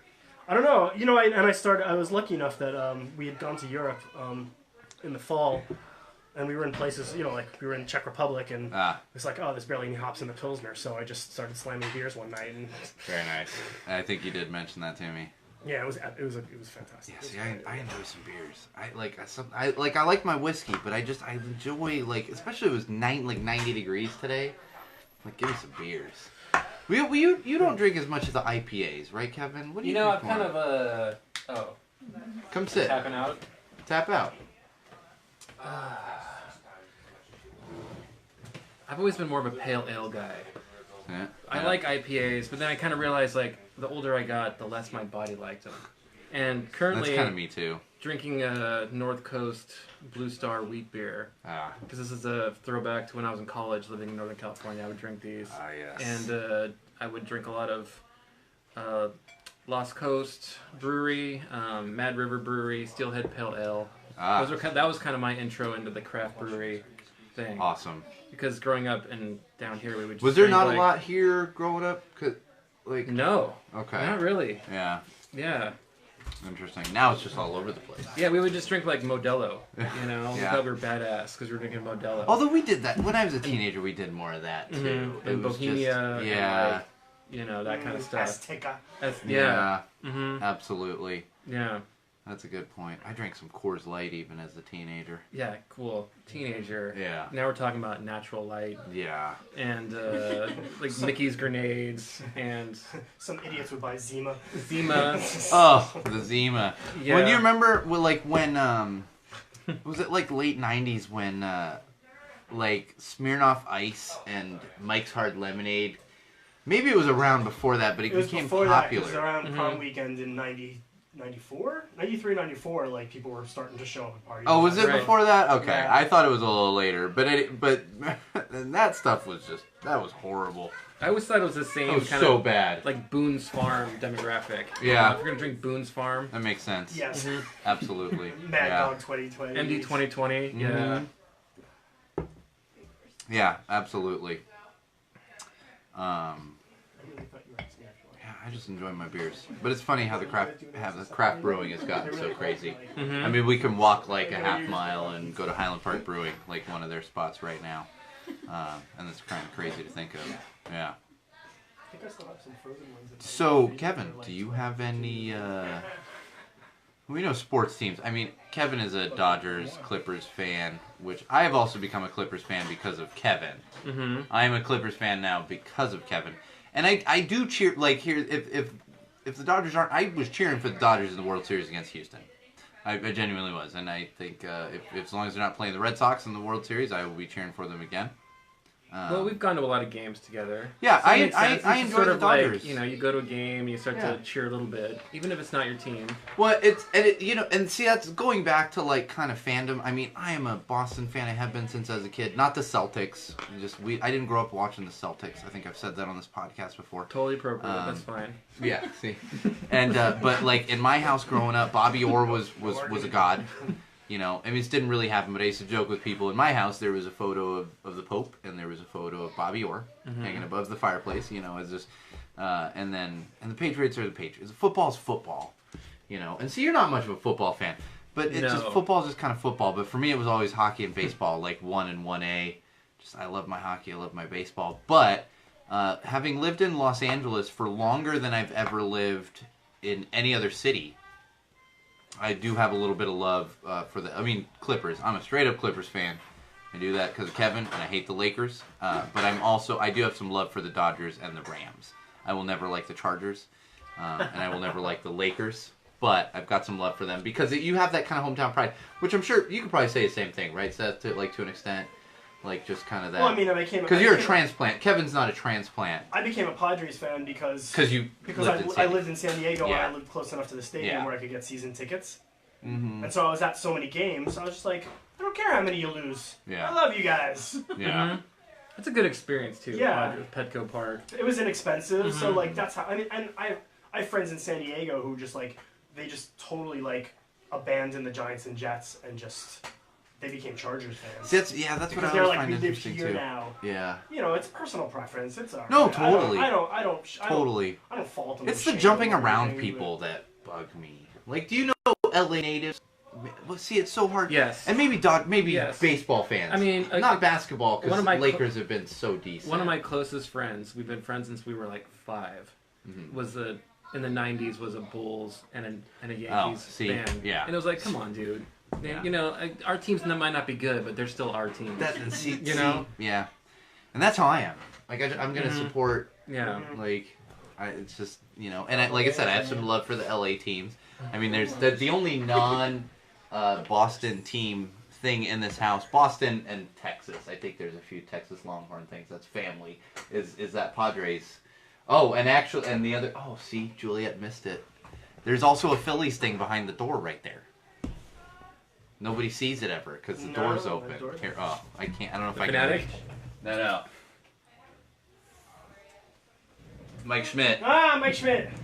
I have a signed picture of Mike Schmidt, who was, I wouldn't argue it passionately, but I would argue possibly the best third baseman to play the game. You know, I wouldn't argue it passionately, but it's, yeah. Hall of Famer. That's what I'm saying.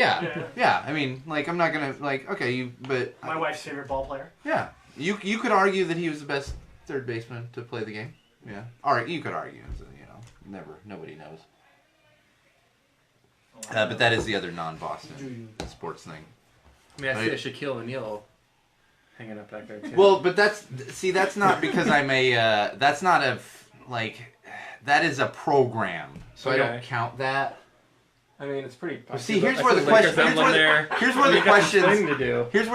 about the studio come up. So this game, if you look closely at this, can you see the look? Okay, San Diego Sports Arena. San Diego Sports Arena. I got it. So the Lakers would play a exhibition game every year at San Diego Sports Arena, and that year they actually played the Denver Nuggets. That's what, 97?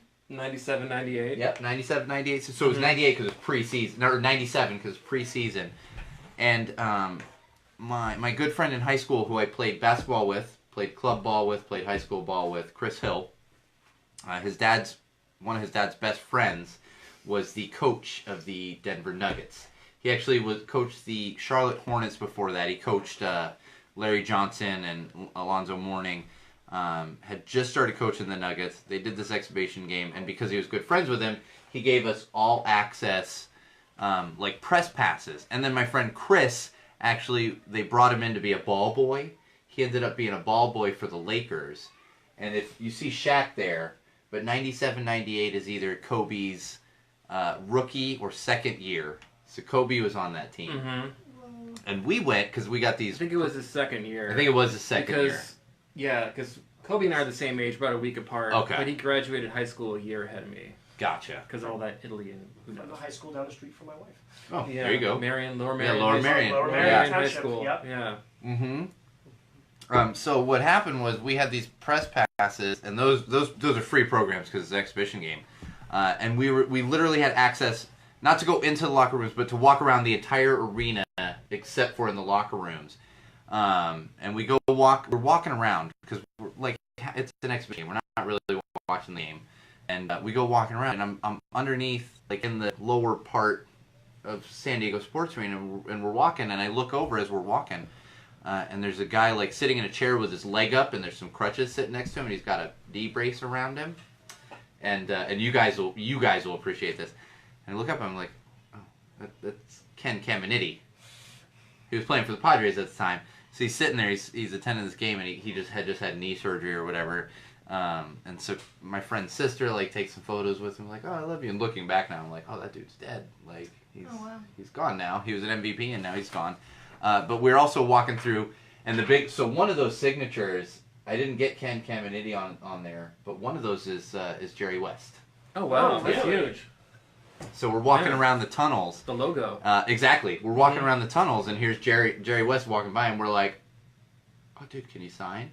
But continuing that, one of the reasons I hate Kobe Bryant is Kobe Bryant's second year playing for the Lakers, and he was not Kobe Bryant.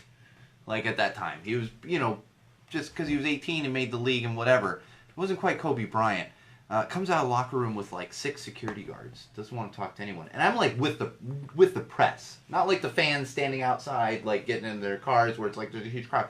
I'm just hanging out with the press, and I'm not like a little kid. I'm pretty tall. It's like, hey. He's not talking to anybody. Not talking to the press. Not talking to any of the fans there. Walks off with like 6 security guards. Like 2 minutes later, here comes Shaq. And Shaq's walking out, nobody around him, like, everybody's coming up to him, like, hey, Shaq, he's shaking hands, and I hand him, Shaq's on there. I hand him my program, like, Shaq, can you please sign this? And he's just shaking hands, walking, takes my thing, almost stole my program, because he signs it, and what he does is, there's a bunch of us, like, a bunch of people hanging around, and he reaches back to, like, hand it to me, but there's a whole crowd, and, like, could barely got it back to me. But that's part of the reason why I do not like Kobe Bryant. Is I was like, dude, you're such a diva. Mm-hmm. Like, Well, and Shaq was just like, hey, cool. It's pretty well known. Laker fans love Kobe for his play. Yeah. But everyone knows that he's kind of a jerk. Like it's not, And Shaq really is Shaq is who he is. Big, gregarious, loving guy. I love me some Shaq. Mhm. I mean, Yeah. Shaq's one of those athletes that it's like, if someone says they don't like Shaq, you're like, why? You know what I mean? Mhm. Like, why? I mean, the original Shazam. That's Right. well, and just everything. Like, why? Because if he had worked a little harder, the Lakers could have Wasn't been. even- They could have won 5-6 titles I together. guess. Yeah, You but even know? then, like, how could he hate on it? Like, look at the dude. Like, he's just so, like, happy-go-lucky Yeah. and fun Mm-hmm. and everything else. I mean, yeah, There's absolutely. now a new Shazam. Was that a copyright infringement? I don't know. Where's Chris? Somebody find... No, Is it Chris? Chris's time in the chair? you can stay in the chair. No. I'm just... Chris is, like, the last one to get before we can start wrapping up. You know what I mean? Because Chris hasn't been on yet. Who else hasn't been on? I think that's all the important players. Has Darshan sat in the chair? No, I'm not sitting in the chair. Darshan won't sit in the chair. Number one wall fan Darshan will not sit in the chair. Kevin almost stole number one wall fan title from Darshan, what, like a year and a half ago? I don't know about this almost. I think I did steal it. You did. I Hey, didn't want Kevin. I didn't want to blow up your spot. Trying to Kevin- talk smack. I know. Kevin's you had know a couple what? beers and But I- now he's being honest about but it. I Because I think at the graciously- time it was like, well, don't tell Darshan. I graciously, I'll graciously give it, like I gave it back. To No, that's what it was. No, it's fine. Well, jokingly, I was like, Kevin, I think you're number one wall fan. He's like, no, Darshan needs to be number one Darshan, wall she can fan. have it. Yeah. I was like, all right, Darshan can have it. But I think you did earn it at one point. At one point. At one point. Well, it's that's the thing is we have there's like kind of the team, which is really like me, Chris, Bridget, and then there is Jeff, who pops in now and then, my friend from San Diego, that's like collaborating on the content, and then there's kind of that slightly bigger group that's like you guys and Seth and my buddy Art. That are kind of that slightly bigger one that are listening to it and will hit you back with some stuff like what the fuck happened here, or like that was cool, or like where's your episode this week type thing, and then it goes out to just, and it expands to like the people that like to troll me on here. Like your mom hasn't been on it. Yeah, Isn't she'd like to point out? But that you can be on one of these times soon. Yeah, my mother is on the live feed now. She was invited to come today. It's just difficult for her. It's a long way to go. Yeah. It's a long way to come. Mm-hmm. Yeah. Although, to be honest, you had a long way to come. I feel like the west side is like the other side. Oh, you guys had a long way to come too? The west side is the other side of the country. Yes, Mom, you haven't been on, but you're not at my house right now. So I can't keep this feed going until you drive here. That would be very long. Very long. But yeah, we will have more of these. I feel like we should have more of these little parties. And I keep teasing bringing like a second host in here, which maybe will happen at some point, But we'll see. We'll see how it goes. This is just a Centibration. There's 100 more episodes coming, at least. Probably 200, 300, 400 more. Where's Chris? Because I feel, who else did we not get on? You don't have to get up. Seth's getting him. I'm trying to think, like, if we don't get Chris on, we have failed. You know what I mean? There's a lot of children wrangling. Well, that's what I'm wondering, there. yeah. Yeah. Yeah, because I think there's pizza that's happening too. I think we're getting close to wrapping up. Yeah. I'm just trying to think if there's anything else. We talked about some team gear. Off topic. Not really off topic. On No, topic. What yeah. was solved for Chris? Speaking of that sporting event, what was the best sporting event live you ever attended? That's a question for the host. Oh my. It's tough. So it's between two, and I can tell you that I've ever attended. Oh, it's between three, but really it's kind of like 1 and 1A, and then kind of secondary. But I like to think of it because there's a certain energy to it. So the first one would be my very first Bruins game. Okay. Boston Bruins, which was with my father, and it was actually an exhibition game against the Anaheim Mighty Ducks when they were still the Mighty Ducks. So it was here in town. It was in San Diego. Oh, that's cool. At the sports arena. Nice. Hit a lot of stuff at the sports arena. Cam Neely had just come back from a big injury. I was a big Cam Neely fan as a kid. This was like 1990, 91 maybe at the latest. So that was a really big one for me. It was my very first Bruins game. Not even a regular season game, but it was my first one. So it was so big to me being a Bruins fan as a kid, like growing up Bruins fan. And then second, and I can't rank these two because they are a little different, but they are very similar in some ways. Is Game 3 of the 2007 ALDS, which was in Anaheim at Angel Stadium. No, Game 3. Was it 5 ALDS? 5-game series, right? It was the clinching game of the ALDS, Red Sox versus Angels at Angel Stadium. Manny Ramirez and David Ortiz hit back-to-back home runs in that game. 2003? No, 7. Oh, 7. Okay. 7. Their second World Series run. Got it. And that's what makes it extra. Like, it was cool because I saw it. They won. They clinched the series, but then they went on to win the World Series, which kind of made it extra cool. And then the third one would be, and I wasn't a lifelong fan of theirs, but there's a certain energy about college football. I don't know if you guys have ever been to a college football game. That energy is just on another level. Hand this to Bradley. Bradley, finish that off. Put it in your glass.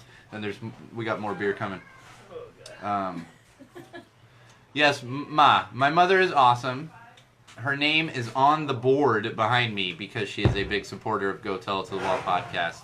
And Ma, I've always talked about you very, very highly on this podcast, so don't worry. So 2000, oh my gosh, and it's funny, it's right, 2006. But it was from the 2005 season, the national championship, which happened at the Rose Bowl, and it was USC Texas, which even you guys might even remember being not being sports fans, but when USC was on there, this was the year of the push. The push. They beat Notre Dame to that, and this was undefeated Texas against undefeated USC. Reggie Bush, Matt Leinart against Vince Young, and the Longhorns. I was at that game. I was sitting in the family section. My cousin was redshirted, so he didn't actually play in the game. But my cousin was at that game, and I sat with my uncle, who has since passed away. I love you too, Ma. My mother is all over the live feed right now. My uncle, who has since passed away, we enjoyed that, shared it, and watched Texas win the national championship, which was absolutely amazing. Was absolutely amazing. So it's kind of a tie between those three. Although it's hard to say because I was like a lifelong fan of the Bruins and Sox. I was only a fan of the Longhorns for like 2 years because my cousin started playing for them. So it's kind of that weird, like, you know, years built up to seeing the Sox play and the Bruins play, but like 1 year built up to like, this is awesome, but I haven't toiled with the Longhorns like we were talking about, like kind of being that lifelong fan, you know, and toiling with them. So there is that difference there. I think we're getting Chris, do you want to sit down? I'm going to cede the chair to Chris. Yeah, let's cede the chair to Chris because I think we're getting close to done. Because honestly, what else I want to do is I want to go enjoy and enjoy everyone here and share with you. But we have not had Chris on the podcast as of yet. What are you looking for? Oh, you switched to Tullamore Dew, didn't you? I did. Very nice. And that's a triple distilled. After 3 Sammy Summers, I needed to switch over to I the hear hard you. stuff and be done. Absolutely. I hear you. Well, and that's why I was like, Chris is kid wrangling right now. Darshan, where are you going? Are you fixing the 100? Trying to. Well, it's funny because it's like backwards on It's there. backwards on the live feed. so- Everything's backwards on the live feed. We have also our most important person to get on here, who was wrangling children for the past couple hours or hour and a half or whatever it was. Like hour and a half. We finally got on here our other producer, Chris Hasong, who helps keep us in line with stats and information, and as well as really everything that we do, and is extremely important to everything we do with Go Tell It to the Wall podcast. So a big thank you to Chris for being here, and much like Bridget, like I mentioned, I don't pay them. They actually pay to keep this podcast running, so I can hand out 10% raises like the Dickens and it's 10% on nothing. Nothing into nothing. Yeah. To nothing. That's all it is. But I really do appreciate everything that you do. Cheers. Congrats. Chris. Thank you. It's been a long, strange journey, you know, and I'm glad to have you along for it. I really am. And If there's one lesson to be learned, for all those listening at home, it's follow your dreams. Because you may be stuck in a job you don't like, you may have the opportunity, you may not dare to venture out, but here we are 100 episodes later. The one and only Sean O'Rourke, 100 episodes, not including all of your additional holiday gatherings and whatnot, specials. Boy. Oi. Still here. I like it. And it's and I think, you know, yeah. I think that's what separates. And I'm not saying that this podcast, and really it's all of you that helped to make it great. I'm not saying it's worlds better than all these other podcasts, but I think we're hitting a point, all of us that helped to make Go Tell It to the Wall a great podcast. We're hitting a point where we are separating. You know, it's kind of like what is it, when you're making like milk or butter or whatever, like we're separating now and we're moving into this different this more experienced tier, this tier that we have longevity, you know, because so many people start podcasts and they do like 10 episodes, you Absolutely. know, and it's like, okay, well, we're done with that, and it's the longevity that helps a lot with everything. I mean, look at Mark Maron, you know, I mean, that guy, thousands. Yeah. It's crazy. I work in TV, trust me. I know about longevity. I've worked on lots of 1 year, half year shows. Yeah. You get a show that goes and you're like, this is home. Mm-hmm. When you had that experience on How I Met Your Mother, I'm sure, right? Yeah. Yeah. I mean, that had to be 9 years. Would you? That was probably your biggest one, right? Absolutely. I mean, yeah. Absolutely. Yeah. So Chris was, which we've mentioned on the podcast before, but Chris was an AD on How I Met Your Mother, specifically the bar scene. Oh yeah. AD for the bar. Anything in bar McLaren's. scenes. Yeah. I practically McLaren's. lived there. That's awesome. But then even beyond that, just I'm sure you've had other projects where you feel a certain energy to it. Was Abby's like that? I'm gonna be very sad to see Abby's go. I am too, and It I was was- genuinely very disappointed. I mean, I'm always disappointed when you're not having a consistent show, but sometimes it's like I'm disappointed, like, oh, such and such, it doesn't have. but it was twofold for Abby's because I was like, no, I liked it. You know, I enjoyed It's a it. bar. It's in Yeah. San Diego. What's not to like? Exactly. And it's Neil Flynn. Neil, Neil Flynn, for the love of God. let me tell you a quick story about Neil. Yeah, I would love to hear Very it. first day I met Yeah. him, we were talking about people showing up in movies and they just suddenly show up everywhere. And I said, I felt the same way about Tommy Lee Jones way back in the days. I didn't know who he was, and then suddenly he was in like 5 movies in 4 years. It's like when he showed up in The Fugitive, he was immediately, they had a shot like, we should know who this is. And Neil looked at me, he's like, you're just kissing ass because you knew I was in The Fugitive. And I paused and I was like, oh shit, Neil was in The Fugitive. Because he's got a long list. If Yeah. you go onto IMDb, you will find a million projects he's been in. Most recently, he was in, The Middle? Yeah. And He was fantastic you know, on The Middle. But if you look, he's And been doing this and for it- years. And it's funny because I feel like with Neil Flynn, everybody sees him because, like, Scrubs. Yeah. So for me, the big one was Scrubs. It was like, oh, it's freaking janitor. But then there's a, oh my gosh, who's the redhead? Like, kind of went off the rails and was popular kid actor, tween actor. Lindsay Lohan. Lindsay Lohan, thank you. Whatever her movie was, Parent Trap? no. Parent Trap, for sure. It also has, Mean Girls. Mean Girls. Mean Girls, yeah. Neil Flynn is her father in Mean Girls, Of course he is. right? He's everywhere. And that's what it is. And then The Middle. I mean, he's fantastic on The Middle. I think The Middle was a great show. I mean, what's her name? Pat Heaton is fantastic. Which is, she's in my next show. Oh, what's your She name? is. My next show is Carol's Second Act. Oh. I start that in the fall Oh. with Patty. Didn't know Yeah. that. Patricia Heaton is playing Carol's a new second doctor. act. Carol's second act. We will be talking about that quite a bit come fall. Yeah, of course, she's older now. Yeah. She gets a second career in life. She's going to be a doctor with all of the 20-somethings interns. Gotcha. And of course, she doesn't get kicked around like they do, and Yep. it's a whole thing. Yeah, so it's nice to go back to back from Neil to Patty. Yeah. Well, and we've got your current show airing right now, which I was stuck with Zoe all week, so I haven't actually started watching it yet. But Mr. Iglesias, I did. I finished. which we've talked about. Well, Yeah, have you? Yeah. I had Zoe all week. Well, and actually, I'm gonna cut us off, but we're gonna talk Arrowverse for like 5 minutes. Loved it. Like 5 minutes. Just because we're running over time. Like we will talk more. Sure. I would like to because I think, but we will talk a little bit on here. But the little bit of time I had this week with Dai being in China, I've finally started watching Arrow. Yeah. Which I'm caught. So Legends of Tomorrow, and actually we'll just move into that. or no, I'm sorry. So Mr. Iglesias on Netflix. It's on there right now. The entire first season. Yep. Check it out. Our very own Christmas song. I'll be watching it. I think it's. Do you like it, Darshan? Oh yeah. I mean, I watched it in like 2 days. yeah, Julio Iglesias is fantastic. I enjoy Gabriel. him. Or Gabriel. Not the first time it's happened. Trust me.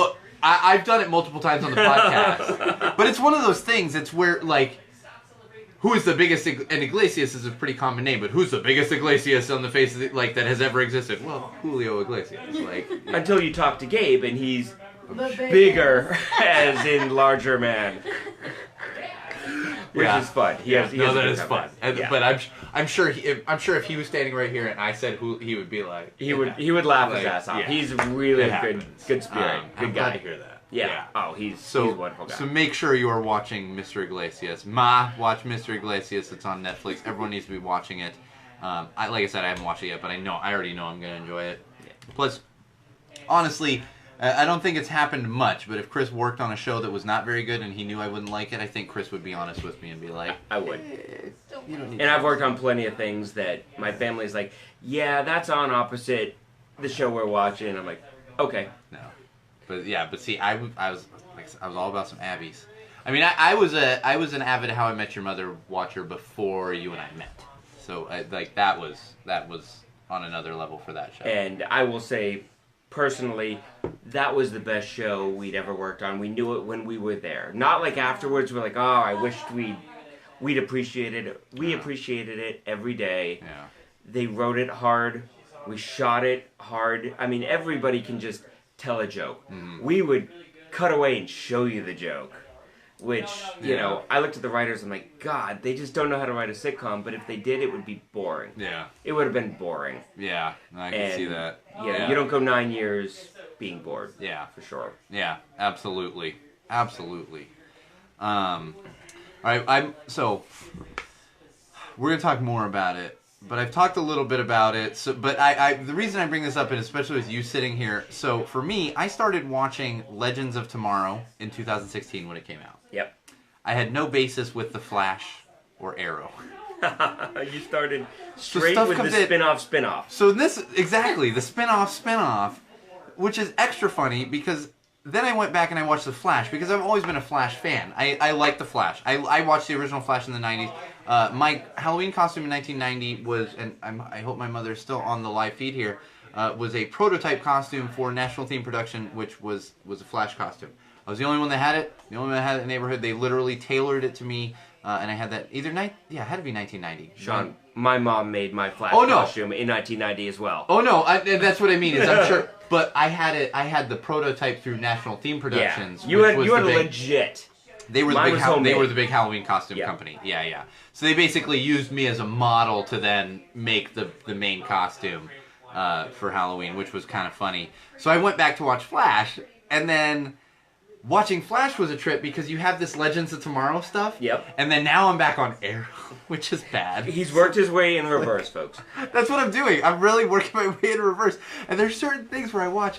I mean, so, and no spoilers out there. I'm going to avoid the spoilers as much as possible for anyone's going to go back and watch these shows. But Malcolm Merlin pops up, and I'm like, oh, that's blah blah. Yeah. And I'm like, wait, is he yet? Is he not? And I'm like, and after a while, I'm like, okay, he's not yet, but he's gonna be. He's gonna be. And there's so many of those moments. And then even because I know, Thea Queen, so I'm 2 seasons into Arrow, and she's this party girl. I'm like, okay, just get to the, you're gonna be this person. We know where we're going. Yeah. And watching The Flash, Superman, Batman, no. I was a Flash fan. I started collecting the comic books. And as I'm watching stuff, they mention a character, and I raise an eyebrow. Yeah. And I pick up my phone silently while I'm watching, and I look them up. I'm like, I knew it. Yeah. It's like they ring bells. Even Absolutely. the obscure characters, super obscure. Yeah. And I'm like, wait a minute. Yeah. And I have to look it up because sadly I am far removed from when Barry Allen was the Flash. The new one, I was like, Wally West. Yeah. Who's this guy? What city are we in? And I was like, this is the Kid Flash. Yeah. And it took me a long time. The only Wally West Flash comics I picked up were when Barry Allen makes another return, or I jump into every one of those because Barry Allen is my Flash. Gotcha. No, I like it. And I wasn't a huge Flash comic book guy, but I was always a little bit, but always the television show. I came in way late. I mean, they went 250, 350. They went a long time before Barry was gone. Gotcha. And they're on to Wally. Okay. And when they came up with the show in the 90s, I liked it. Yeah. And the biggest reason it didn't go is it was campy enough that the adults didn't love it, and it was adult enough that the kids didn't love it. Yeah. And they've CW. I think they found. I agree with you. I doff my cap. And I like Arrow, and I like Legends. I love Flash. I think they do a good job with all those shows, but I think especially Flash. And honest to God, Tom Cavanaugh. Yeah. Talk about an actor having a fun run. Yeah. Without spoiling too much, he really gets to do a different gig every year. And we're gonna get something new next. And that's of course we are. When the last one ended, I'm like, all right, who's next? Who's next? What's he doing next? I love it. Absolutely. Yeah. And the Flash has always been blonde in all the comics. Yeah. And in the 90s, they cast John Wesley Shipp, and I'm like, all right, prove it to me. And I'm like, all right, I'll buy it. And then here we come with Grant. Yeah. And same thing. I'm like, all right, you sold me. You sold me. I don't care what this used to look like. Yeah. You've done it. Yeah. You've succeeded. Well, you know what I really love about The Flash, and really all of those CW shows, but really The Flash that they do a good job with, and you know me as a film fan, I'm a big Kevin Smith fan. Everything I really love is dialogue driven. Yeah. And it's just, the dialogue on The Flash is just And kudos. Like, you're doing it well. You know. They've got Cisco. Yeah. Cisco is your ultimate geek Yep. magnet. Yep. He gets to name all the bad guys. Absolutely. And he's like, oh, I'm going to call him Yeah. Weather Wizard. And he's like, nailed it. You know, Yeah. he's all over. And him and Tom Cavanaugh, their relationship, regardless of which Tom yeah. Cavanaugh, Yep. brilliant. Love it. Brilliant. They have Yeah. fun. And I know I was on the live feed talking about Yeah. Dark Phoenix where they said they didn't have Oh, any yeah. fun. Yeah. They didn't have any fun. Yeah. Deadpool has the most fun you can have in a comic book movie. Yeah. The Flash has fun. Absolutely. Arrow has not pulled me in as much as it should because they're very serious. Yeah. Legends of It's Tomorrow, watchable. they are very, very, hey, That's- let's do a 70s. Let's Yeah. do, they have fun. To Yeah. the point that they'll almost let the story They do. spin off. And sometimes to have I'm their kind of fun. like, all right, we're doing this right now. Yeah. Like, Yeah. No, And in fact, with I'm you. not caught up on Legends. I Ah. owe the last 6. I just got caught up. I'm a little behind. Well, they didn't do a crossover with Legends. Yeah, last season. they got. But they joke. They got I bumped don't out. know if you're on it, but there will be a big one next. I Okay. think it's already on IMDb. They're doing a big. They've announced Crisis. Crisis Earth. Yes, and that's going to be. Oh, I'm That's geeking out. I was huge. never a huge comic book guy, but I'm like geeking out now with and I like comic books, but I was never like enough to be like Crisis Earth, but now I am. Crisis Yeah. on Infinite Earths Yeah. with Supergirl and Arrow and the Flash. If anybody at home knows the comic Yeah. that they made it Oh, it's gonna from, be crazy. it is huge. It is as huge as it gets, especially given the characters that are involved. You don't want to miss this one. I've got chills. I'm sorry I'm to on say it. I've got No, chills. I'm on it. I'm looking forward to that, and we'll talk about it on the podcast. We will. As we get closer. We are just about out of time, but what I want to do right now, Darshan, get everyone that's out here right now. Get them all in here. If you can find my daughter, that's great too. Find my daughter. We're gonna do a big toast and a big thank you. Thank you, Chris, for everything you have done. Bradley, wake up! Come on over here. No more double IPAs for Bradley. Hey. He's done with the double IPAs. What are you Let's guys see. doing? Oh, I can do a little. We're online. We're online right now. Look, do you want to wave hi to everyone? No. We got Doug in the background here. I want to get everyone here. Everyone in the studio right now. Come on. I fed you, I gave you drinks, and not all of you came into the studio. I want you to all enjoy this. I'm gonna heckle you because it's what I do at Burning Man. Okay. Stay here. You don't heckle at Burning Man. Okay, I go do. somewhere else. Oh yeah, where's the megaphone? We need that. It's actually over there. Hey, Oh, let's it is go. over there. Somebody give me my kid, if she's there. Die, Bridget, I need Juliet. something to toast with. Yeah, get something to toast with, please. I needed a glass of Water. toast. That's good luck. For those of you just listening, we are just finishing up our Centibration here. Great big thank you, as always, to Bridget Hassong and Chris Hassong. That's fine. Number one wall I fan, know. Darshan, Bradley, who surprisingly kept his shirt on for this. Also Seth Rosenberg, and everyone else that has come over, and Kevin Jones, everyone else that has come over, please come in here, get in this camera. Where's my daughter? Do I have a kid? Yeah, but I think we Somebody left give me her. my kid. We're gonna have a nice big toast to episode 100. This is really to all of you. Here's your baby. Wife. Okay, Wife. come in here, honey. Yeah, there we go. She really Oh, wanted to pick there's up my things baby right doll, now. Sophia. Nope, mommy's gonna hold And you. Okay. Bridget coming? Bridget. Where's Bridget? Oh, potty. It happens. Bridget was on for a toast. We are running out of time. So really, this is to all of you. Yeah. I do. I love Animal. Maybe we should have had Fiona like in here this. asking questions Maybe. about the video. Really, this is to all of you that have kept I us like going this. for almost 3 years, 100 episodes, and all the support you have given. Can Daddy have cheers? Cheers? Cheers. Cheers. Thank you. Weirdly, my daughter is camera shy. So this is to all of you. Thank you all for celebrating with us. Here's to another 100 episodes. 100. And thank you for everything that you guys have done. Thank you to all of you out there that are watching on the live feed. Thank you to everyone out there that subscribes and listens. Make sure you are subscribing on your favorite podcast platform. Make sure you're following us on Twitter at TellTheWallPod and at Magic Muppet. Also on Facebook, facebook.com/GoTellToTheWall. And thank you to my wife Diana. Woo! for putting up with this Yeah. on a weekly basis. Also, my daughter, Zofia, who is being camera shy. She's funny. She's very camera shy. She gets on the camera for give me motion, but can you say hi to everyone? Say hi. Can Daddy have a kiss? Mwah, thank you. And thank you to all of you out there for listening for the past 3 years. Make sure you're subscribed. Make sure you're sharing with everyone. Make sure you bookmark SeanO'RourkeLive.com. And I am looking forward to the By Centibration 100 episodes from now. And if all of you get us up to enough downloads and enough support, then we will have that damn whiskey episode that Seth and Bridget have been so excited about. Darshan. On that note, this has been the official Centibration episode of Go Tell It to the Wall podcast. I am, of course, your favorite podcast host, the one and only Sean O'Rourke. And remember, Wall fans, common sensors, podcast consumers, social media world, no matter what you do, no matter where you go, no matter who you're with, no matter why you are doing it, always use what? Common sense! That's right.